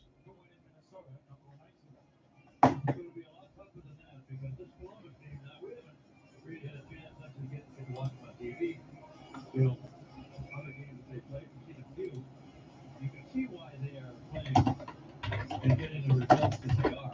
Oh, smoke. They're relentless with the pressure on the forecheck, and it's kind of got the Red Wings unnerved somewhat. And the points are very, very dangerous, led by Werenski. Get him the play-by-play in a second as a shot from the point gets saved by Talbot. But I guess we'll step aside first. And I think, Mickey Redmond said it best. You can look and see how dangerous they are as they lead from the point. Again, we mentioned going into this one, it's a little bit less than 30 goals on the season from the point. Again, a lot of that is from Zach Werenski, but they lead all the NHL in scoring off D-men, and they can enter the offensive zone easily with Fantilli and Johnson. You got Werenski back for 2. No problem scoring goals. Hasn't been a problem in this game.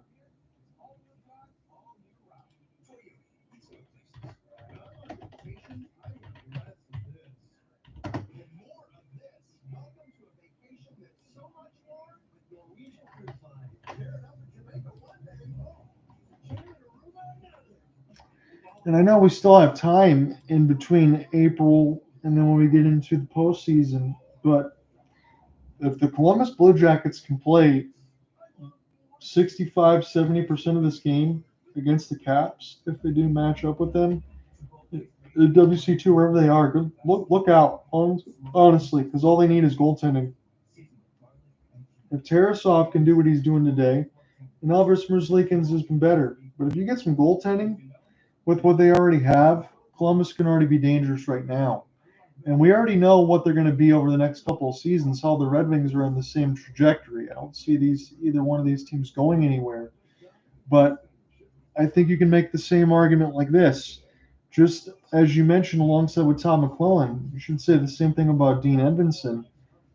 Coaching makes a hell of a difference, especially when you have young, talented players, and you've really needed to try to make that difference alongside Columbus. They've been waiting for all of this. It's a shame what has happened, just as a life perspective and all that, as much of a tragedy as it is. But now even with this team, even with Johnny Gaudreau, from what they're doing now, just to even if they still had Johnny Gaudreau in this mix of this team, how much more dangerous they would even be than they already are from what we're seeing.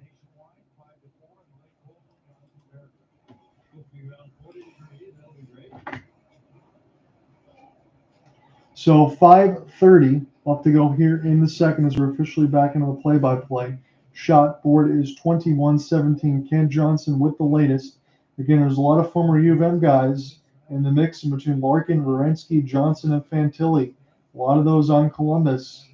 And they'll be playing again in the outdoor game on Saturday at Ohio State, as this will be Jenner. He'll take this one wide past Albert Johansson, and they'll send this one in the corner. This is just easy entries for the Columbus Blue Jackets, and they're almost looking like, wow, oh my, what a pass in behind for Van Riemsdyk. This one's getting ugly here. Back in behind the net, it was trying to send this one here for Kirill. Back in behind the net, Van Riemsdyk's got his 3rd point.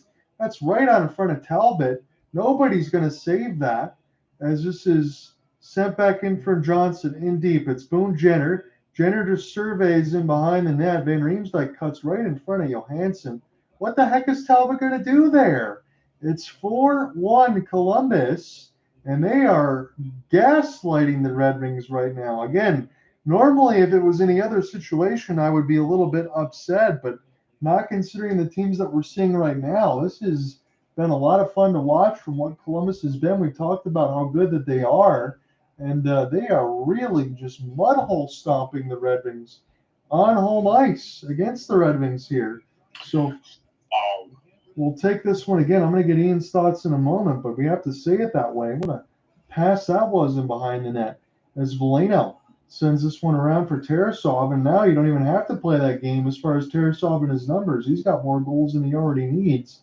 And unless we see something much different from the Red Wings in the 3rd period, this is not something we've seen from the Red Wings very often as far as them getting beat up since the coaching change. Again, it's one game, so I don't want to say too much into that, but this is a hell of a showing by Columbus, and maybe they can repeat it on Saturday. Wouldn't be a surprise. Casper, and across the wall. I'll have to start this one again for Raymond. Raymond now will chip this one in the corner for Marco. Marco Casper, now late for Lucas Raymond. I'll have to send this one around again one more time. The Detroit off the spin and turn. It is Gustafsson in tight. Try to leave for Hall. It's a lot of bottom line time now as we see Casper. High slot set up the 1T. This one goes wide. Larkin try to relocate near the left side red line. Larkin inside out move. Set it up. High slot Hall This pass goes wide. The Red Wings will get a power play. This is a must score here with 3:28 left to go in the second. It's a slash against Dylan Larkin. People are going to look at box score. Go ahead, Ian. You know, people are going to look at the box score and see, you know, Cam Talbot save versus goals allowed. But that last goal, my question is the question of all Red Wings fans. Where exactly is the defense on that? Why was everyone standing still? Thank you, Ian. That's the best thing to say there. Albert Johansson got burned, and it just allows Van Riemsdyk to walk right in and shoot from, 3 feet? You could smell Cam Talbot's breath on the side. He gets a chance, and the Red Wings score immediately on the power play. So this game is just going to be bananas. It is 4-2. My head is starting to hurt. Not the only one. So let me tell you. So apparently, my voice wasn't coming through on the mic before. So I'll tell you what happened in the Blues game. Mm-hmm. So Connor McMichael scored the second goal for the Cavs, ties it up at 2-2. Quite literally, 30 seconds later, Dylan Holloway makes it 3-2, and then maybe a minute and a half after, Colton Parayko makes it 4-2. So it's just goal scoring bonanzas for both of our teams right now. Hopefully you come out in front of it. The 2-goal lead against the Caps would be a huge win there for the Blues if they can get it in. JT Compher has the latest. So this puts the Red Wings only back by 2. It's been a total of 6 goals, all in this period, keep in mind. And the Red Wings scored first. So kind of set the tone. I do remember one of the very early games I worked with Cooper Hopkins in the Battle of Alberta. There was 13 goals scored, but the Calgary Flames did win that one. So Patrick Kane will settle this one back. If Detroit can get one more before the end of the period, I think that they would have to feel fortunate. And that is interesting, the way that these storylines can turn. Dylan Larkin forces the steal. Red Wings can't hold, however. And off the spin and turn, it's Dante Fabro, former Nashville Predator. We'll send this one to be chopped ahead. Gustafsson going to get a secondary assist on the power play goal. 2:15 left to go in the second. As this one will be recollected, Larkin will watch this one go right to Columbus. He's got to get back on his horse as Moritz Seider. A little bit of an inside out. Toward the right side boards, Ken Johnson recollects again. It feels like every time Columbus touches the puck, I feel like they're going to score. And off the wraparound, Fantilli, that was a good denial by Talbot. That's a good save after just scoring a goal for Compher on the power play. And now Johnson will start this one again in his own end. He's got no problems puck dragging this. He's got a set of hands on him, that's for sure. Ken Johnson. He was part of the ones that had a gold medal in the WJCs and the World Juniors a few seasons ago. This one will be sent back down. He scored the game-winning goal in overtime against Czechia. And this will be settled back down. Werenski lost it in between his legs. Down to the final 90 seconds of the second. 6 goals scored in this middle stanza. Columbus has a 4-2 lead. Kirill Marchenko will chip it in from 150 off of Talbot. And now this will be an outstretched pass, a little bit hopeful. Does not hit Tarasenko. Bounced off a stick and on a play. We'll get a neutral zone draw. Well, Ian said it right in the mix of a lot of these. Where's the defense? I know there's been some bounces, but you can't allow that pass right in behind the net for Van Riemsdyk to cut right in. Anybody's going to be able to score that. Ian and I could have scored that one on the side. No chance. And alongside for Talbot, probably 3 of these 4 goals. 1:05 now left to go in this second. Go ahead. Oh, nothing. I was just confirming what we've been saying. Tarasenko off his pass, and this will go off of some skate blades. And now this will be recollected here for the Blue Jackets. Fantilli racing up the gut on his backhand on a 1-on-4. We'll get this one back to D, and the pass is not kept in at the blue line. Werenski's had about 17:35 of time on ice right now, and that's going to continue to climb. He's been one of the very best this season. Intercepted by Christian Fischer. 28 seconds left to go in this middle frame. This one is rolling, and now the Red Wings have to start this one again with Seider. We'll send this one in across the red line. Tarasov will slow it down. Red Wings, sharp angle chance for Tyler Mott, and this is going to have to get blown dead. The Red Wings have nothing to complain about here. Tyler Mott had his hands in the air, but you can't play when the net is halfway dislodged, and we'll do it again. 12 seconds left. This is correct.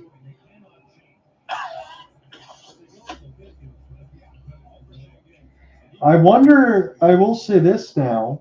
I'm looking at the second camera angle. Did Daniel Tarasov push the net off intentionally?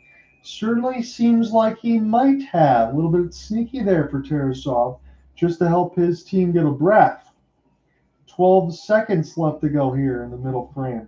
Comfort, as this puck gets brushed away from Kane and sent back down the ice. This is LeBanc. Try to get this one ahead and knocked away for a moment. That ends the second period.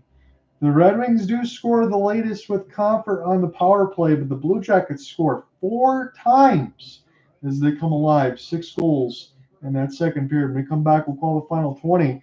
I guess we're going to have a lot more goals to be had here, so my guess is don't go anywhere, and I don't think this is decided just yet. Sir, no, sir, no, sir. And I'll tell you what, this, I mean, hang on. Okay, so I need to shout out a player real quick. He has, he made his mark.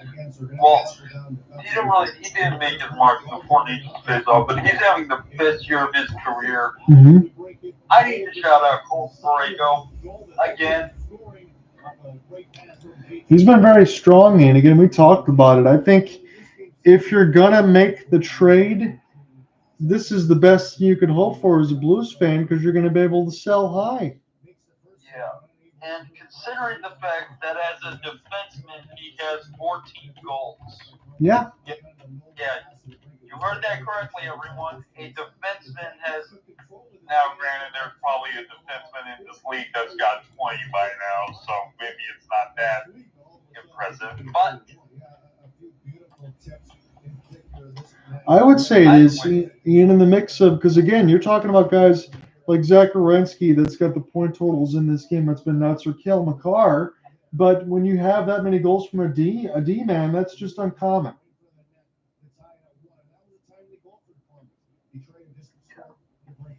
So, wow, this might surprise everyone. Well, maybe not this bit of news. Leon Draisaitl gets his 44th goal of the season to tie it up with the Panthers. But the Lightning and the Calgary Flames are still the same score. Lightning lead 1-0 after the second period. No goals scored for an entire period between the Lightning. I think if you're the Flames, Ian, you absolutely take that. They do have a propensity to play some good defense when they can, but that is a shock. And it also, I think it speaks to what we already talked about with Edmonton and how much that they've struggled, because the Lightning just picked apart the Oilers, and they're not doing that right now against the Flames.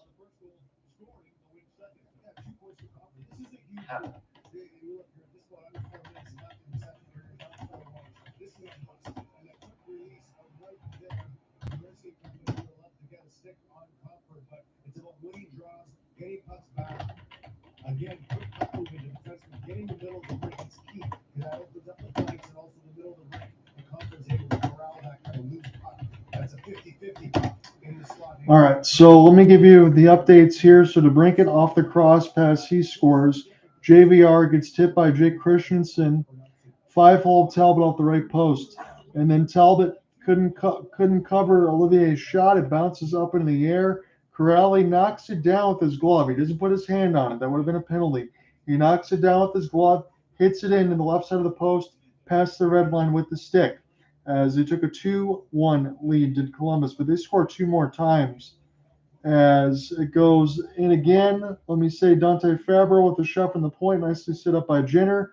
Johnson gets the tip, and then right in behind the net, it is a pass, and I have to update this again in my notes because I only have 3 of the 4 goals. Let me go back into this really quick and just add this extra goal so I can update everybody else. It is JVR.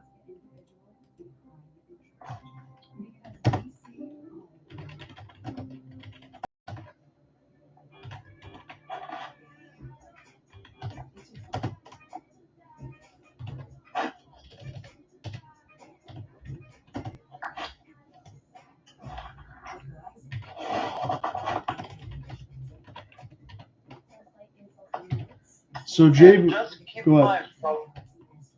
Oh, I was going to say, and just keep in mind, folks, all 6 of these goals were scored in 1 period. Yes. And I wanted to make sure I had 3 of the 4 goals written down and then the 4th one here. So we got Van Riemsdyk from Christensen and Jenner. It is Corrali from Olivier and Joseph Labate. Ken Johnson from Fabro and Jenner. And then Van Riemsdyk from Jenner and Johnson. So we are all caught up here. And the last one I was going to mention is I got to throw this into the notes. It is Jenner just right behind the net. I mean, he's just right in behind the cage of Talbot. Allows Van Riemsdyk, the defense, and Albert Johansson to walk right in of Talbot's cage and finish from like 3 feet. So inexcusable there at 15:01.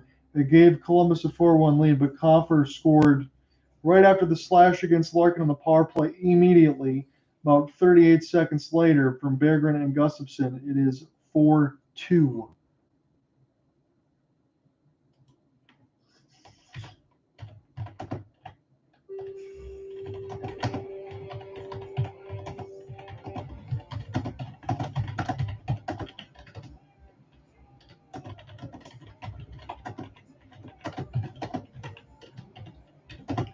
So let's give you the official numbers as well. You know, it's a 4-2 game. Finally got everything typed in because there was a lot. There were 6 goals. I had to get all those in. So shots on goal, 24-19 Columbus. Hits, 13-12 for the Jackets. Faceoffs, 22-20 for Detroit. Power plays, 1 for 2 for Detroit. Columbus, 0 for 1. Let's take you around the league really quickly. And let's update this again. Sharks have a 3-2 lead over the Canadiens. It is 2-0 for the Islanders over the Bruins. We'll give you the update there. It is Kyle Palmieri on his 18th for Brock Nelson and Adam Pelech. My question for the Islanders is, what do they do at the deadline? I don't think they're going to make it unless they really get on a run. They're 25-25-7.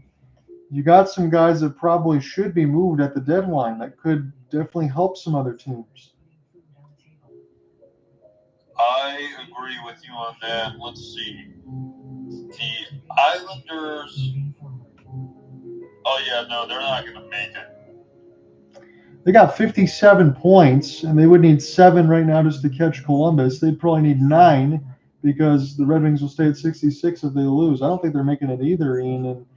And Brock Nelson, Kyle Palmieri, some of those other guys that have been long in the tooth but can probably still give you some secondary goal scoring, I think should be considered to be on the move. It doesn't necessarily mean that Lou Lamoriello can't get his guys back that he's very loyal to.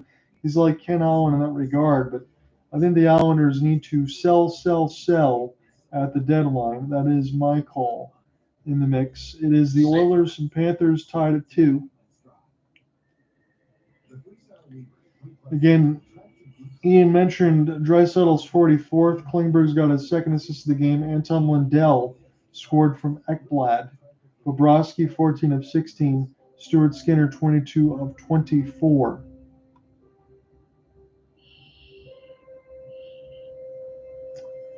Flyers have an easy 3-1 lead right now over the Penguins. That's halfway through regulation. And the Preds, this is a surprise. It was a surprise the other day when the Sharks were up on the Jets until they scored to tie it late. and then finish it off in OT. But the Preds currently have a 2-1 lead at Nationwide against the Jets. It's Philip Forsberg and Tommy Novak. Novak on the power play from Justin Barron and Luke Evangelista. It's Neil Pionk with his ninth for the Jets from Rasmus Kupari and Alex Iafallo. Yusei Saros just 5 of 6. Eric Comrie 11 of 13. Eric Comrie's numbers in this game is an 846, but in the last stretch of 10 games, it is Hellebuck with 7 wins and Comrie with 3 because the Jets have won 10 in a row. Eric Comrie's save percentage in the 3 games he started has been over 935. So keep that in mind. He's been good as well. And I think his numbers will improve a little bit more in this game. They'll have to if the Jets want to get this win and not get their win streak denied at 11.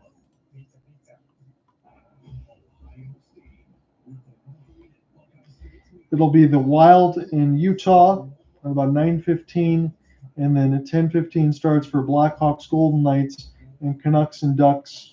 All I have to say to the Blackhawks is good luck because I don't think that's going to happen tonight. When do you think they pull the trigger and trade Ryan Donato? They should have done that yesterday, Ian, but they better do it at the deadline. If they keep him, I understand it's only a $2 million cap hit and he's done well. It makes no sense to keep him. They're not going anywhere. No, they don't. And maybe we are just not understanding some things. But I mean, as a GM, if you sign a guy on a 1-year deal and he's doing what Ryan Donato's doing, I mean, unless they're waiting until the deadline because maybe they think he's going to score a couple more goals and then his value will be maxed out.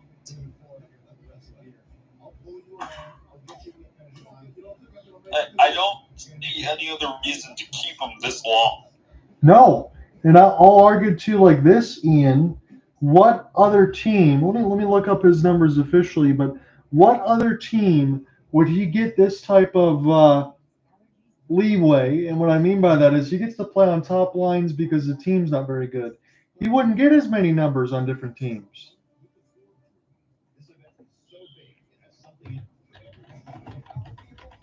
Let me look up his official numbers here on the year. So for Donato, for Ryan Donato, this is really good, and this is with the Blackhawks. I don't even care. He's only a -9, which is a prize in itself. 56 games played, 19 goals, 20 assists, 39 points. Ryan Donato is not going to do that on another team, and you're not going to get more value than you are right now. And he's only on a $2 million cap hit. That's what I say. He's got to be gone yesterday. If the Blackhawks do not make this move and get rid of him here, that is an absolute atrocity on their part. They've got to get something of value for him.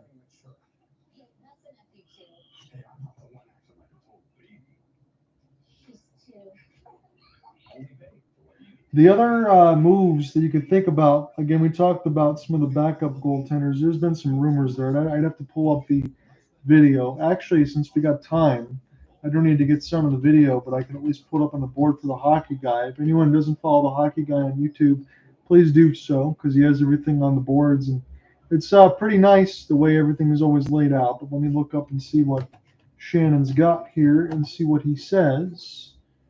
Because I know I watched this video not too long ago, but I will have the numbers out in front of me with the names.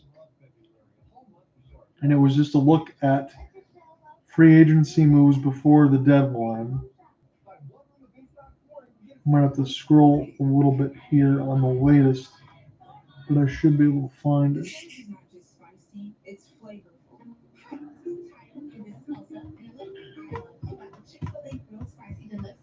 Is that spicy kick. I really like the marinated chicken breast because the spice comes with just the right morning. Oh, no. A little thing I love is that cilantro lime sauce. It's a fun blend of zesty and bold. It's highlighting the flavors in the chicken. Let me see if I can actually pull up the page so I can look at the videos in order. That was the thing that was kicking my butt there. They were all in order. So when you scroll down, Erickson X on IR, by the way, for Minnesota. That does not help them. They just cannot get healthy. That's why they're losing some games.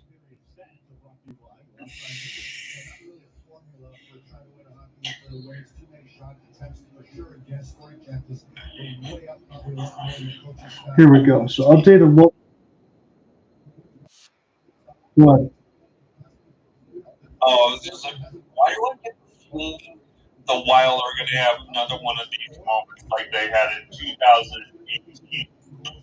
The Wild lived into the playoffs and get Falcon punched to oblivion by whoever they faced. Last night they did it. It was the Winnipeg Jets.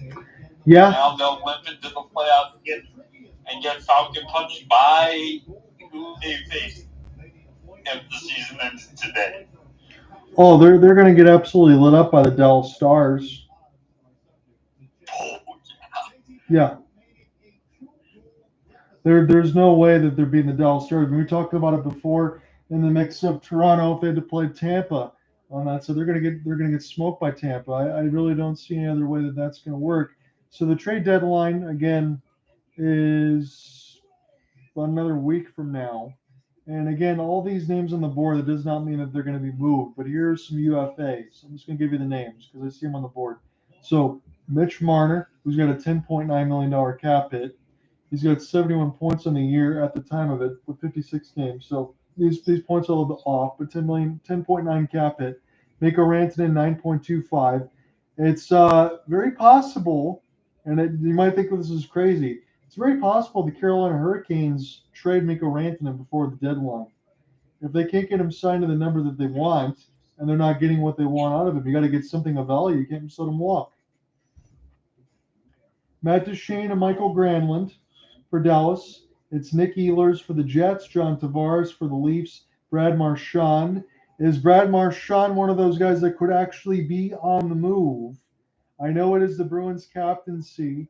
He had 45 points in the year at the point of 58 games played, but it's a 6.25 cap hit. It's very reasonable. He could be on the move as far as one of the names I would say. Who I think is definitely on the move is Jason Zucker for the Buffalo Sabres. He had 44 points through 53 games at a $5 million cap hit. That makes no sense to keep him. And we already talked about Kyle Palmieri of the Islanders and Ryan Donato of the Blackhawks. They are as good as gone. I think that has to happen. Another one that is a UFA, which is not going anywhere, is Aiden Hill. Aiden Hill's got a $5 million cap hit, but Carl Vomilka, talked about him the other day for Utah. You still have Connor Ingram. Vomilka's cap hit's only 2.725, very reasonable. And Ilya Samsonov, but his goaltending numbers are below 900 at a $1.8 million cap hit. Other guys that are UFAs that will not be moved, Sam Bennett, Jake Evans for Montreal. We'll see if Brandon Tanev, if Turbo gets moved for Seattle, or maybe Matt Grzelcyk. But the ones I see that could be moved is Brock Besser, because supposedly he's not close and alongside with the Canucks and his agent on a deal.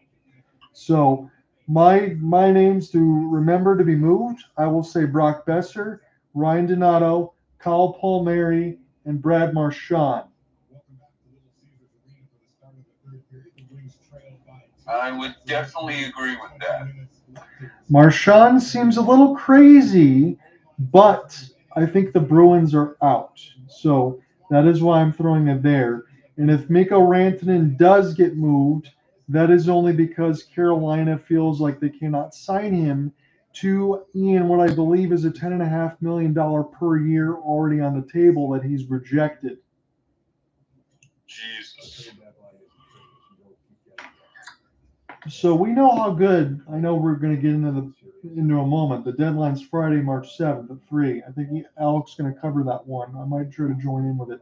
But we know Mikko Rantanen wants $15 million. But Mikko Rantanen also played with Nathan MacKinnon and Kel McCarr, because I know that there was a lot of people dumping on Marty Necas, saying he wasn't that good. Well, he's pretty good when he gets to play with Nathan MacKinnon and Kel McCarr. Yeah. If I was you, Ian, and you're a GM, are you signing Mikko Rantanen to a $15 million cap hit? You have the space, but I'm asking you yes or no. Would you sign him? How much space would we be working with afterward? That's what I judge first. Okay, so that's what I don't have in mind. I'm going to say that you're strapped with cash, and he wants 15, and your salary cap is about 18 million. I will just play sake of argument. Okay, so assuming that there aren't any critical UFAs that have to get signed, God,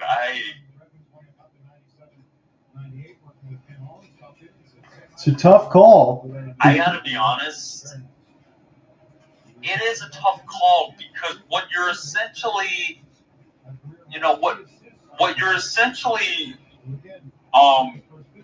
in for is a Leon Draisaitl type deal without the guarantee of the same production, right? Yes. Mm-hmm. So,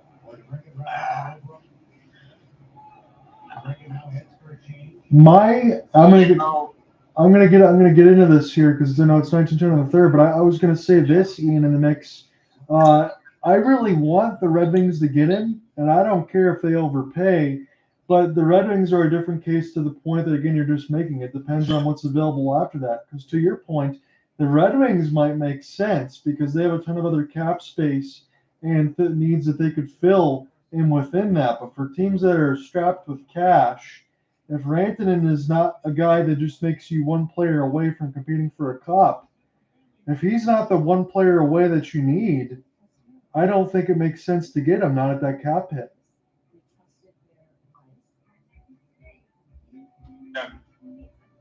If I'm the Carolina Hurricanes, what I'm doing is I am locking down the UFAs that I want to bring back, first and foremost. But number two, I'm treating this like the 2019 Washington Nationals when they decided not to pay Bryce Harper. Mm-hmm. And add anything. Go for high-end talent on your depth. That is what you are going after with that money. Raymond shoots this one up high. Berggren gets stonewalled by Tarasov with the left pad. That should have been 4-3. And I agree with all of Ian's points. We'll continue to monitor that. That's going to happen next Friday, the trade deadline. I think I'm going to try to jump in there with Alec on the side of it and just talk and try to share some thoughts as we get a stoppage right at 18 minutes. This goes in the players' bench. Let's take a look at this. So Raymond had it in the high slot, lets it go, bounced off of Casper, and Berggren got tied up with Justin Danforth, who could have saved a goal there off of Berggren. Berggren gets a shot off falling down, but Danforth cuts him off, which allowed Tarasov to sprawl and make the save with the left pad. So good work there for Danforth. This is a big draw upcoming here for Joe Veleno, and he'll have to do so against Corrali, who has been excellent in this game. Boone Jenner's got 3 points. He's been excellent in this one as well. And Columbus trying to take these 2 points away from Detroit. If they do so, they'll be tied in WC1, WC2. The Red Wings at 66 points. The Blue Jackets at 64. And they got one more meeting upcoming again on Saturday. I said at worst, if you get a split between these two and they both take 2 points, then no worries. But if both team takes 4, then we'll really figure out what comes out in the wash. Here's Chirot. And off the commercial half and half, which goes right in the middle of the TV screen. I don't like that. As Matejchuk will send this one the other way. Chirot gets a good hit. Knocks down Marchenko for a moment. Tries to pry this puck loose off the backhand. Too far for Joe Veleno. And now Gabranson will get this one down. It's be shoved down by Evason. Here's Chirot. And near the right side of the wall, here's a battle for the puck. He stays on his feet. Another penalty called. This one is going to go against Columbus and Provorov. And Detroit has already scored on the power play. If they score here, they'll have at least another 16 minutes or so, 15 minutes to maybe try to get one more. So huge call. Provorov ends up taking out Chirot. He gets busted for it, and I want to see what it is. I think it's more of a hold than anything else. The Red Wings will get another power play here, and this is an opportunity to draw within one.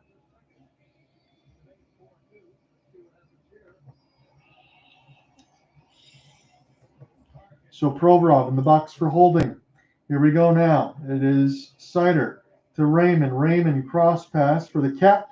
Ooh, short side shot. Good save. Tarasov. Larkin puts it toward the goal mouth. This one saved by Tarasov too to break it.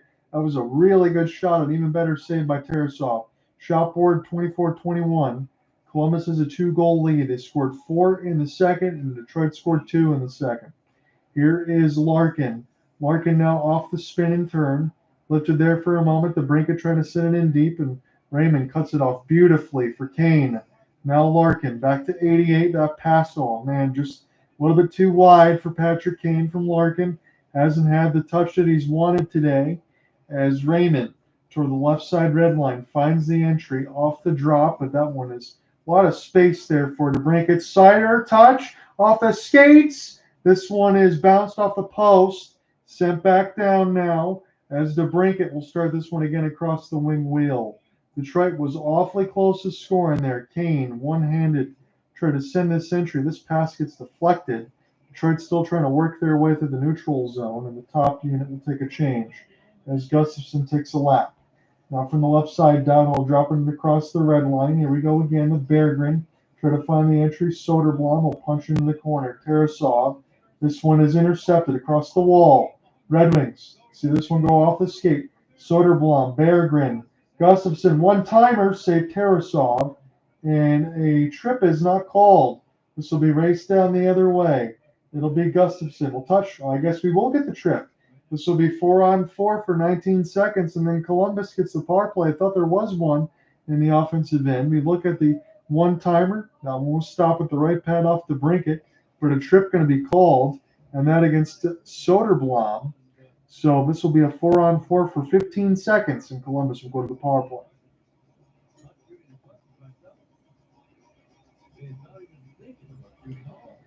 So I want to mention this again alongside Mickey Redmond.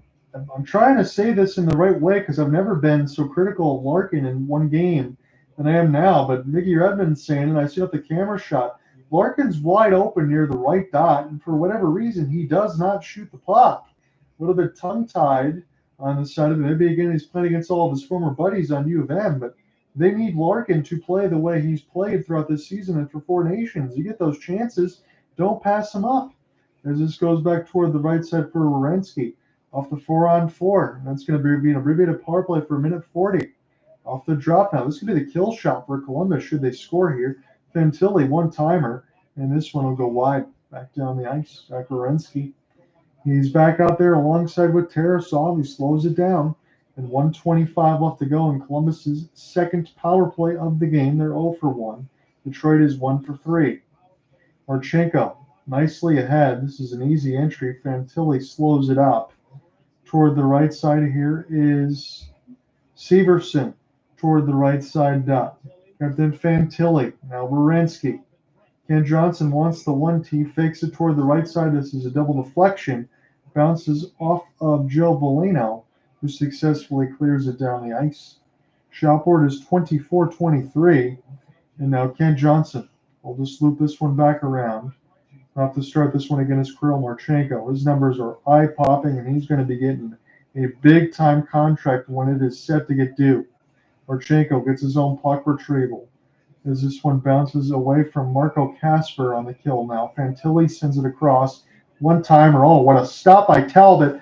Another one right toward the goal crease. Talbot says no on that one. Here's a one-timer Werenski. Good block there by Chirot as they're just teeing off on this Detroit defense right now.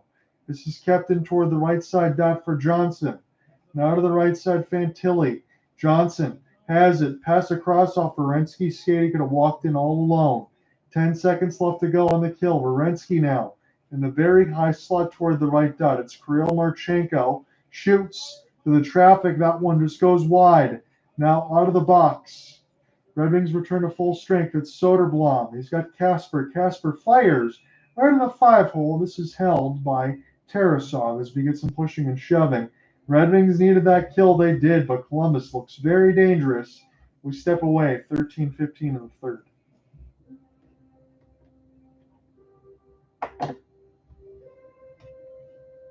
So, John, Yep. This is what I'm looking at. I'm looking at the top free agents.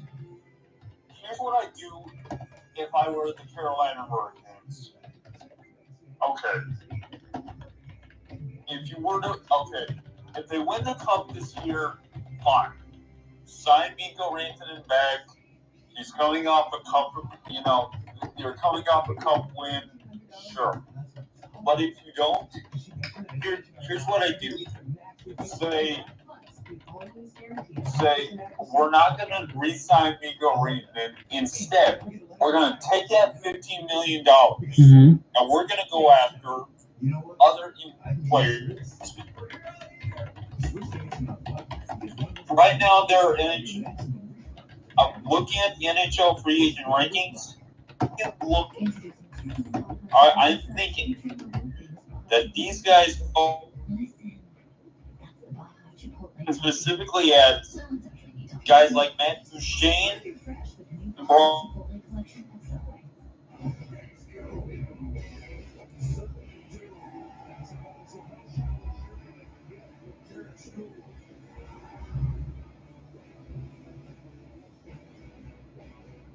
because one thing I hear is neither of those guys are going to ask for a price as high as Mikko Rantanen is asking for. And with a little bit of negotiating, I think they can get both. I think they really wanted to. I think that's probably the better call, Ian. The only question I have, and alongside with Duchene, and I know I caught most of it, you're bouncing in and out a little bit as far as the Twitter space. I imagine that's just from where you're at. But in the mix for Duchene, he might be kind of treated like a 1 or 2 year deal alongside with Joe Pavelski for the Dallas Stars. Get a little bit of a sweetheart deal. But if Carolina can find a way to pull that off to get 2 or 3 guys, that might work out better for them. And also, you can make the argument for this for Carolina. Does the Rod Brind'Amour system for the Canes, does that work out for superstars? Because right now, other than Sebastian Aho, when you have guys that are talented, they don't get a lot of points in that Carolina system. It's more by committee. And I kind of wonder, as good as he is of a coach for Rod Brind'Amour, is that really a system for superstars to flourish? This will be sent back down now for Albert Johansson. Again, 12:25 left to go in this third period. It's been a very entertaining one at that. 6 goals scored in that second period. Detroit still trying to stick in this one. It is 4-2. They really need a goal here, I think, within the first 5 minutes in this next set. If they can do that, they might be in a good spot. But Columbus, you also got to make sure that they don't score anything, and they've been dangerous all game. They look very good. As Marchenko off the drop pass, this one goes just wide and bounces in off of Talbot off the backboards. Are you kidding me? Again, I'm trying to be as neutral as I can. What kind of hand grenade was that? Sean Kirill, this one, he was the first of the celebration line. Is he going to get the goal off of this? And how the heck did it even go in? I promise you, I got 4 eyes. As this was Christensen. Lets it fly from the point. Bounces off the outside of the mesh. Bounces off the end boards. And kicked off the skate of Kirill and in. I mean, this is goofy land as far as these goals. How do you even do anything if you're Talbot today? Is that a distinct kicking motion? Because that's the only thing that can bail out Cam Talbot. I don't think he intentionally tried to redirect it. I think he was going to score anyway.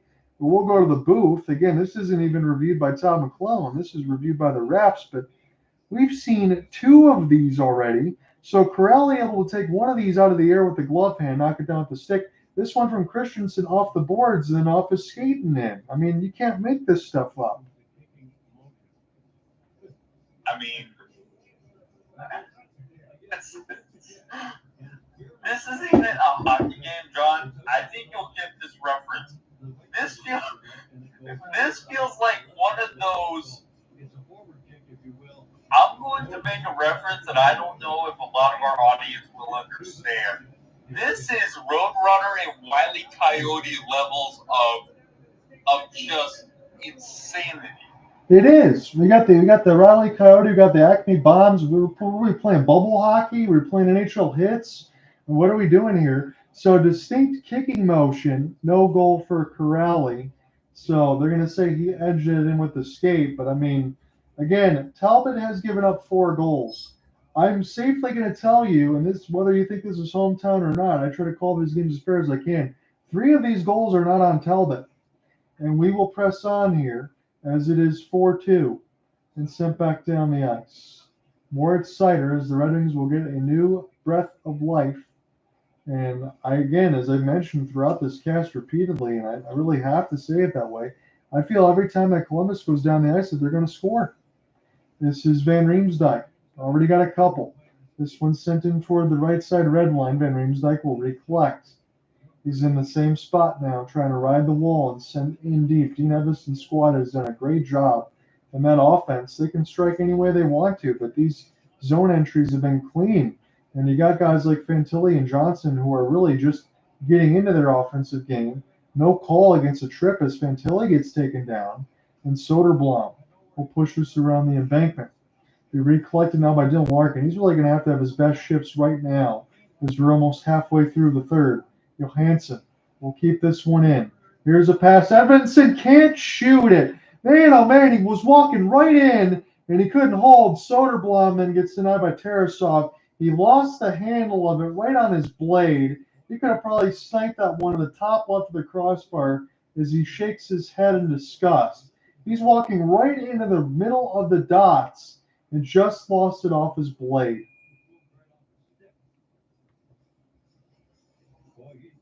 That wasn't even rolling all that much either. He just could not hold.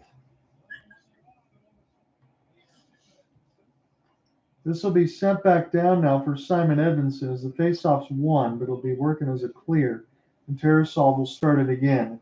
10:35 left to go in the third. How many near misses and how many misses I should say. This is picked up in between both. You can say for both these teams. You can make the argument with the 6 goals. We could have about 12 in between these two already. This game has been insanity. Now here's a wrister. This one goes just wide for Fantilli and sent back down for Adam again. We'll race this one to the right side boards. Again, I missed that time and alongside with the Michigan Wolverines. Again, a clear cross check not called. Marchenko got taken down. He got taken to the cleaners. And this one will be sent back down by Christian Fischer. Halfway through this third, I would be absolutely shocked. Again, we had no goals in the first one. I feel like we should have had after 3 posts on both sides. We have no goals so far in the third, which I have no idea how we don't. We had 6 in the second, and we'll see if that stays that way. For Detroit, they're hoping not. For Columbus, they're trying to take these 2 points. This will be no icing. They're going to say it bounced off of Columbus. Justin Hall does not get rid of it. And DeBrincat, watch this one get bounced off the skate. Back in mind the net again, a wraparound right out in front. This one bounces off the bodies, falls to Talbot. Somehow makes the glove save and a pad save on the right side as well. Talbot has been a machine. That's kind of interesting to say that he's given up 4 goals, but we'll take a break. I don't know how he saved that one. This game's been crazy. This is going to make me think that I need to add more vocabulary to myself in the words as far as what we've seen, but I feel like I'm taking crazy pills on the side of Will Ferrell on this end, and really don't know how to describe this game other than absolute chaos.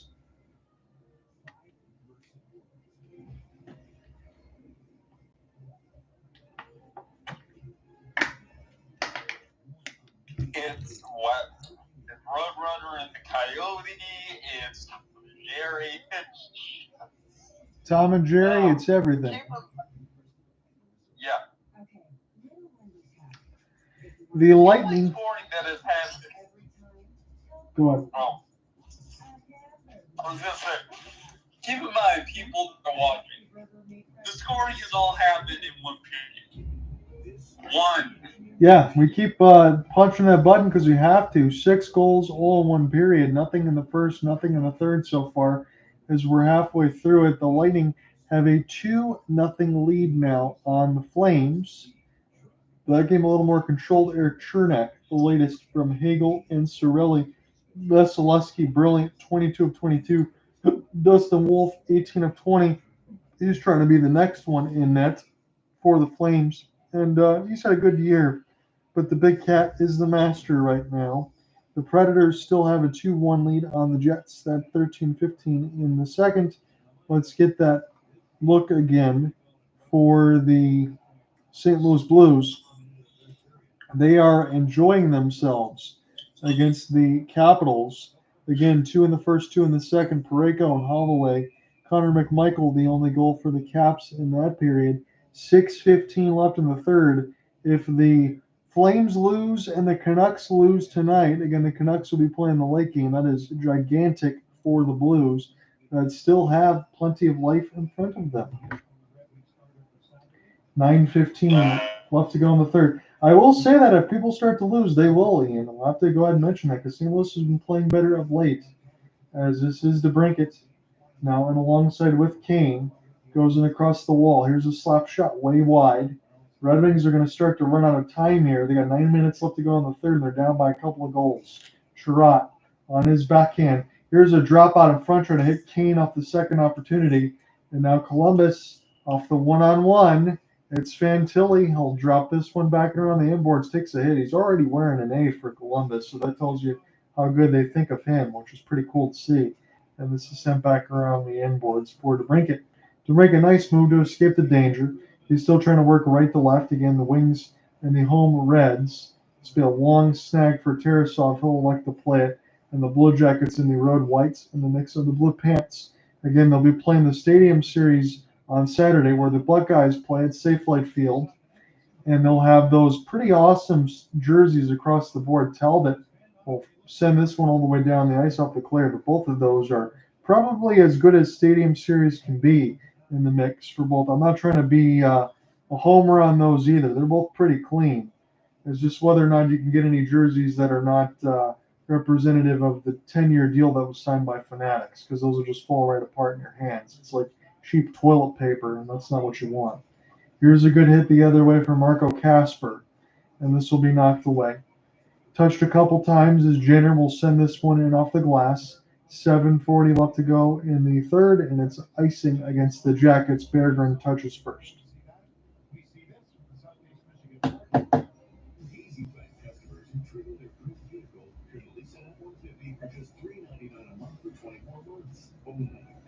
Appreciate you guys still sticking around. That you did bounce around on the YouTube side.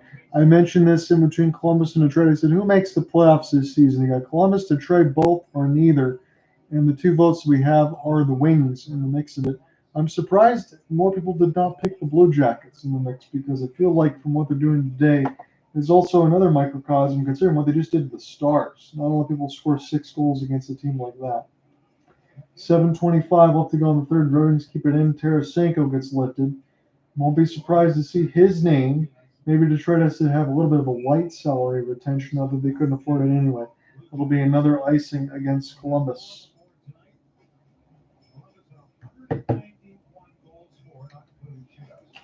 So Columbus is a +10 in the goal differential. Red Wings, I think, are still about a -12 or 13. Again, they're a better 5-on-5 team, and that's what makes things dangerous. Detroit's more power play merchants at this point.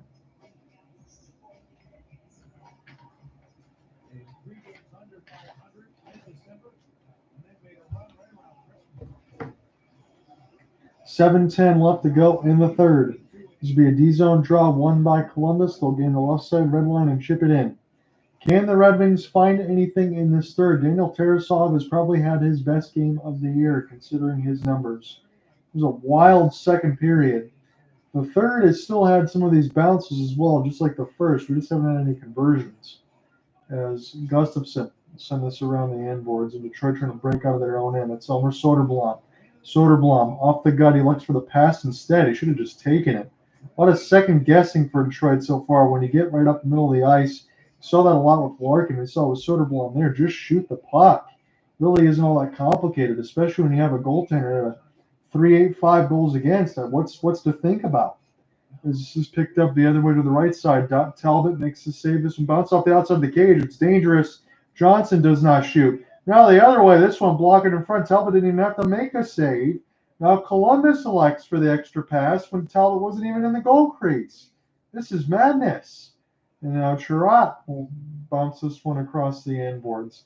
Again, really making me think my ideals of column play-by-play because I just don't know what some of these teams are doing right now, but Columbus is up by 2. High slot shot goes in off the inboards. And I have to imagine that the Stadium Series will be a lot less chaotic. It just has to be. There's just too much that I've seen so far. DeBrincat will give chase off a couple of stick lifts. He's using all his energy to try to burn everything. And we got 5:39 left in the third. We'll take a commercial break within the 5 minutes as we usually do. So Sherratt trying to get this one loose. And Johnson wide open, passes it to Werenski, and then as Zach Aston Reese, it gives time for Talbot to recover with the right pad. That's inexcusable. You got to shoot that one if you're Kent Johnson. We'll take a break.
So as we get set here for the post game, about another 5:39, and they're showing profile around Chris Osgood and John Keating. John Keating's going to be retiring here for the Red Wings not too long after this season, so we'll give him his best wishes. But they got some of the best in the business there. But I will say this, and alongside with Ian, if you're going to listen in and give you some good intermission discussion alongside the deadline next week and everything else too, because I won't be back on the official airwaves probably till about Tuesday next week.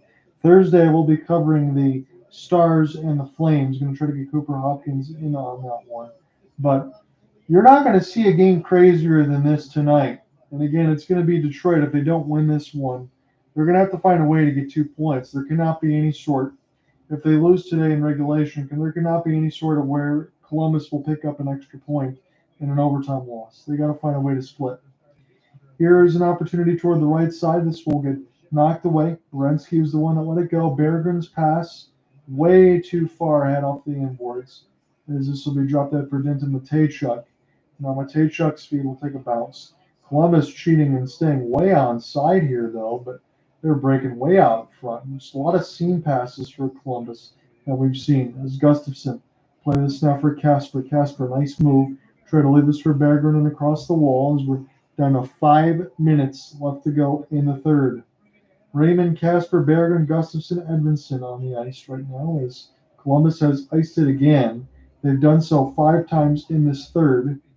Again, the official standings, both teams would be at 59 games and 66 points should this result hold. So no one really has games in hand of the Wings or the Jackets, and everyone else is trailing. So one game is not going to change much. The 2 with the extra 4 could. Right now, the Red Wings trying to keep pace with the Lightning, and the way that the Devils and the Carolina Hurricanes have played lately. If you mess around too much, Columbus, even with the difficult schedule that they have, even if they take half those points, as Ian talked about, could put themselves in a dark horse spot in the Metro. Short side chance to Brinkett. He gets denied by the side of the mesh. Leaves for Sherratt. Here's a pass, gets deflected. DeBrincat tried to get a stick on it. He could not do so. 4:35 left to go in the second. Fantilli on his back skate. Good pass across, but the Wings will knock it away. Comfort. Get this one now for Kane. Toward the right side wall. DeBrincat couldn't do anything. He had to throw it to the right side boards for Kane. Now Zach Werenski. Easy pass for him out of his own zone. This will be lifted here for Kent Johnson. And this will be off the drop. Sent toward off of Jenner. Recollected now nicely. Try to find Johnson, but it's picked off by Detroit. Detroit, 4 minutes left to go here in this one, and they need 2. Christian Fischer Can't find it near behind the boards as this is picked up by Ivan Provorov. Boone Jenner in the mix alongside with Fisher, trying to battle for the puck as Joe Valeno off the wraparound. It's loose, and Columbus will sweep it out of the goal crease. Send this one back down the ice. This will be Simon Edmondson. Edmondson coming off pressure with 2-goal game against the Wild in that 3-goal comeback. Edmondson with the stick chop, send this in deep. This is Severson, lost it for a moment. Patrick Kane will lurk. Coffer gets the steal, long shot save Tarasov. And you wonder now, the Red Wings officially do with an offensive zone draw. They'll pull the net. It is 3:25. Talbot will vacate the goal crease. So Werenski and Seider today. 30 shifts for Seider, 26 for Werenski. The shift's been about a minute for Seider, or 50 seconds for Seider, a minute for Werenski, 25:39 for Zach Werenski. So ozone draw that the Wings must win. Coffer does so. The net is empty. 3:20 left to go in the second. The Blue Jackets up by 2, and they can ice this one. They clear it down, and if they finish it off. Here is Raymond. Take this one cross ice to brink it off the spin and turn across the Wings wheel logo. To brink it gets knocked down. Tarasov will send this one back and around. And a good pass out. And Raymond, diving play. This one will go just wide of the cage, and Seider will pick it up. Seider on his back pass as the Wings need 2 goals, and they have the net pull. Patrick Kane will send this one in and chip it off the left side red line.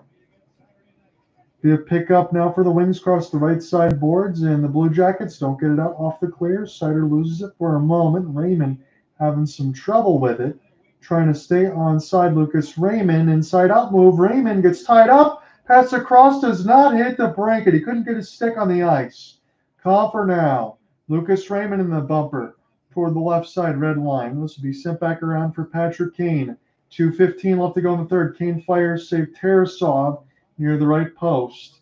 I'm not sure how DeBrincat couldn't get that pass from Raymond, but he just couldn't get his stick on it. Raymond was under duress. He did a great job just getting it in the zone, and DeBrincat couldn't get his stick down.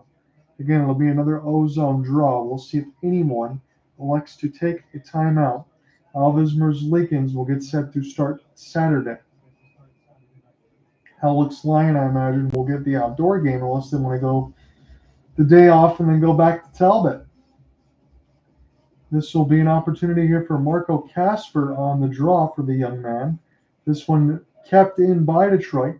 Bounce toward the right side. Soderblom will send it in deep. Off the pinch is Gustafsson. Clock is becoming an enemy of Detroit. They would need 2 goals in 2 minutes. As this is Tarasenko here for Gustafsson. Gustafsson will shovel it toward the goal mouth. Fantilli. This is rolling. This will be wide and iced against Columbus. 1:50 left. Let's look at the scores very quickly before I get set to sign off. The Lightning will win the one, 3-0 against the Flames. It is big for the Blues. The Blues game has gone final. They will take 2 points against the Caps. Caps have lost back-to-back games. They just lost to the Flames. Here is a clear for Columbus, and they can shovel this one down the ice safely across the red line. 1:35 left to go in the third. Soderblom have to throw this one in. Tarasov gloves it down. Safely play this one back. Soderblom turning on the burners. He has this one and sending it behind the net and alongside for Mott. It is Soderblom nicely protecting the puck. Rolling puck. Edmondson just keeps it in. Gustafsson shoots off the tip. This one gloved by Soderblom, knocked down. It's at the net. The Red Wings lose a couple of sticks. This will be flipped back down the ice. Columbus, no problem taking the icing here. They're still up by 2, but it's $1:06 left to go in the game.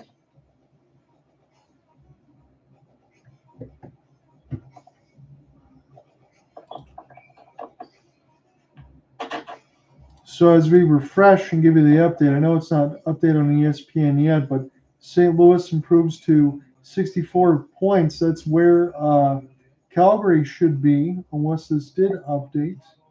I think it did, actually. As this is off the backhand, Kirill Marchenko racing toward the empty net, and he will dive and score it. Excellent effort there for Kirill Marchenko.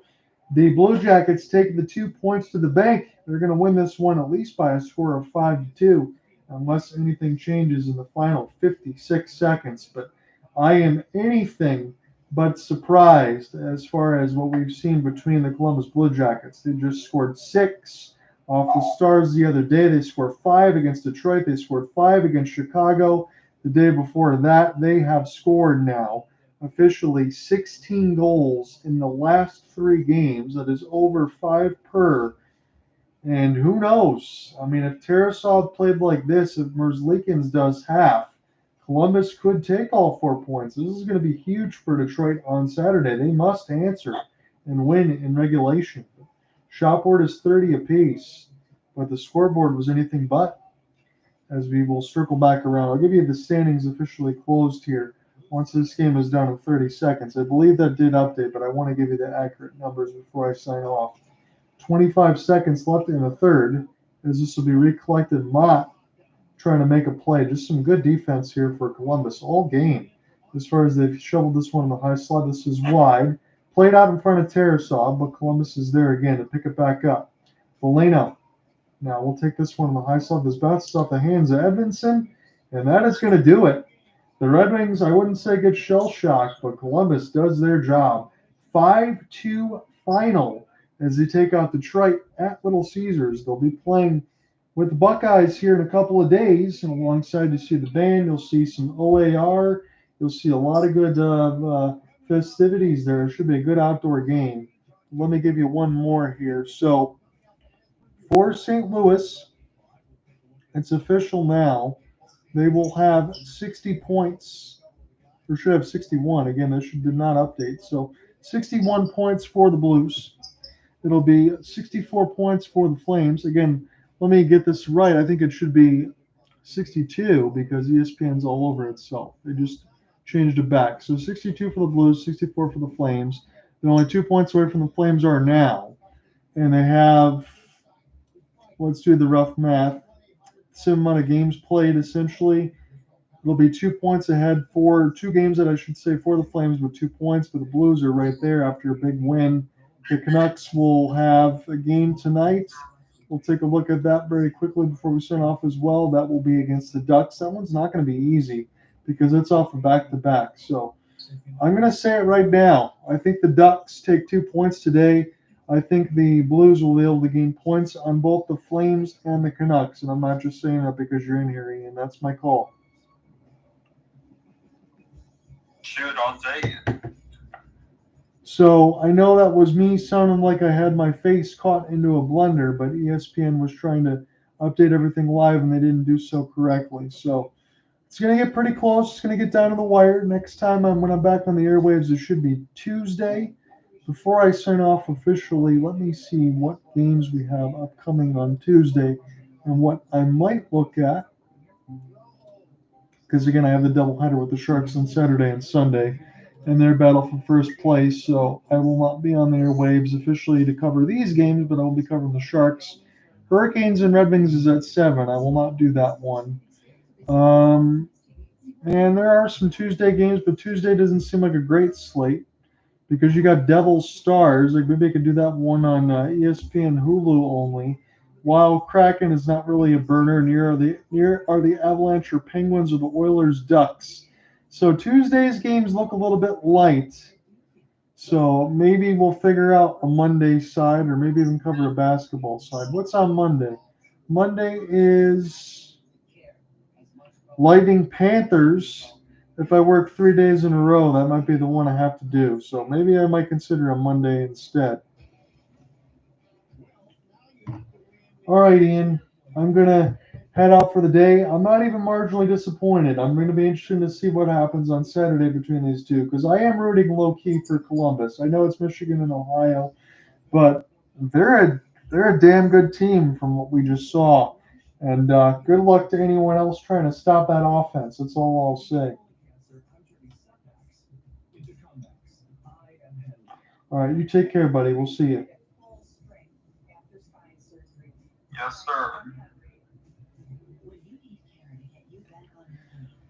So Columbus wins this one big, 5-2. is your final score.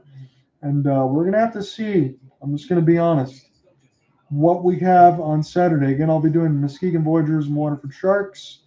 But Detroit's going to have to take 2 points outright. If they split and go 2-2, well, then there you go. No worries. But if they don't, Columbus takes all 4.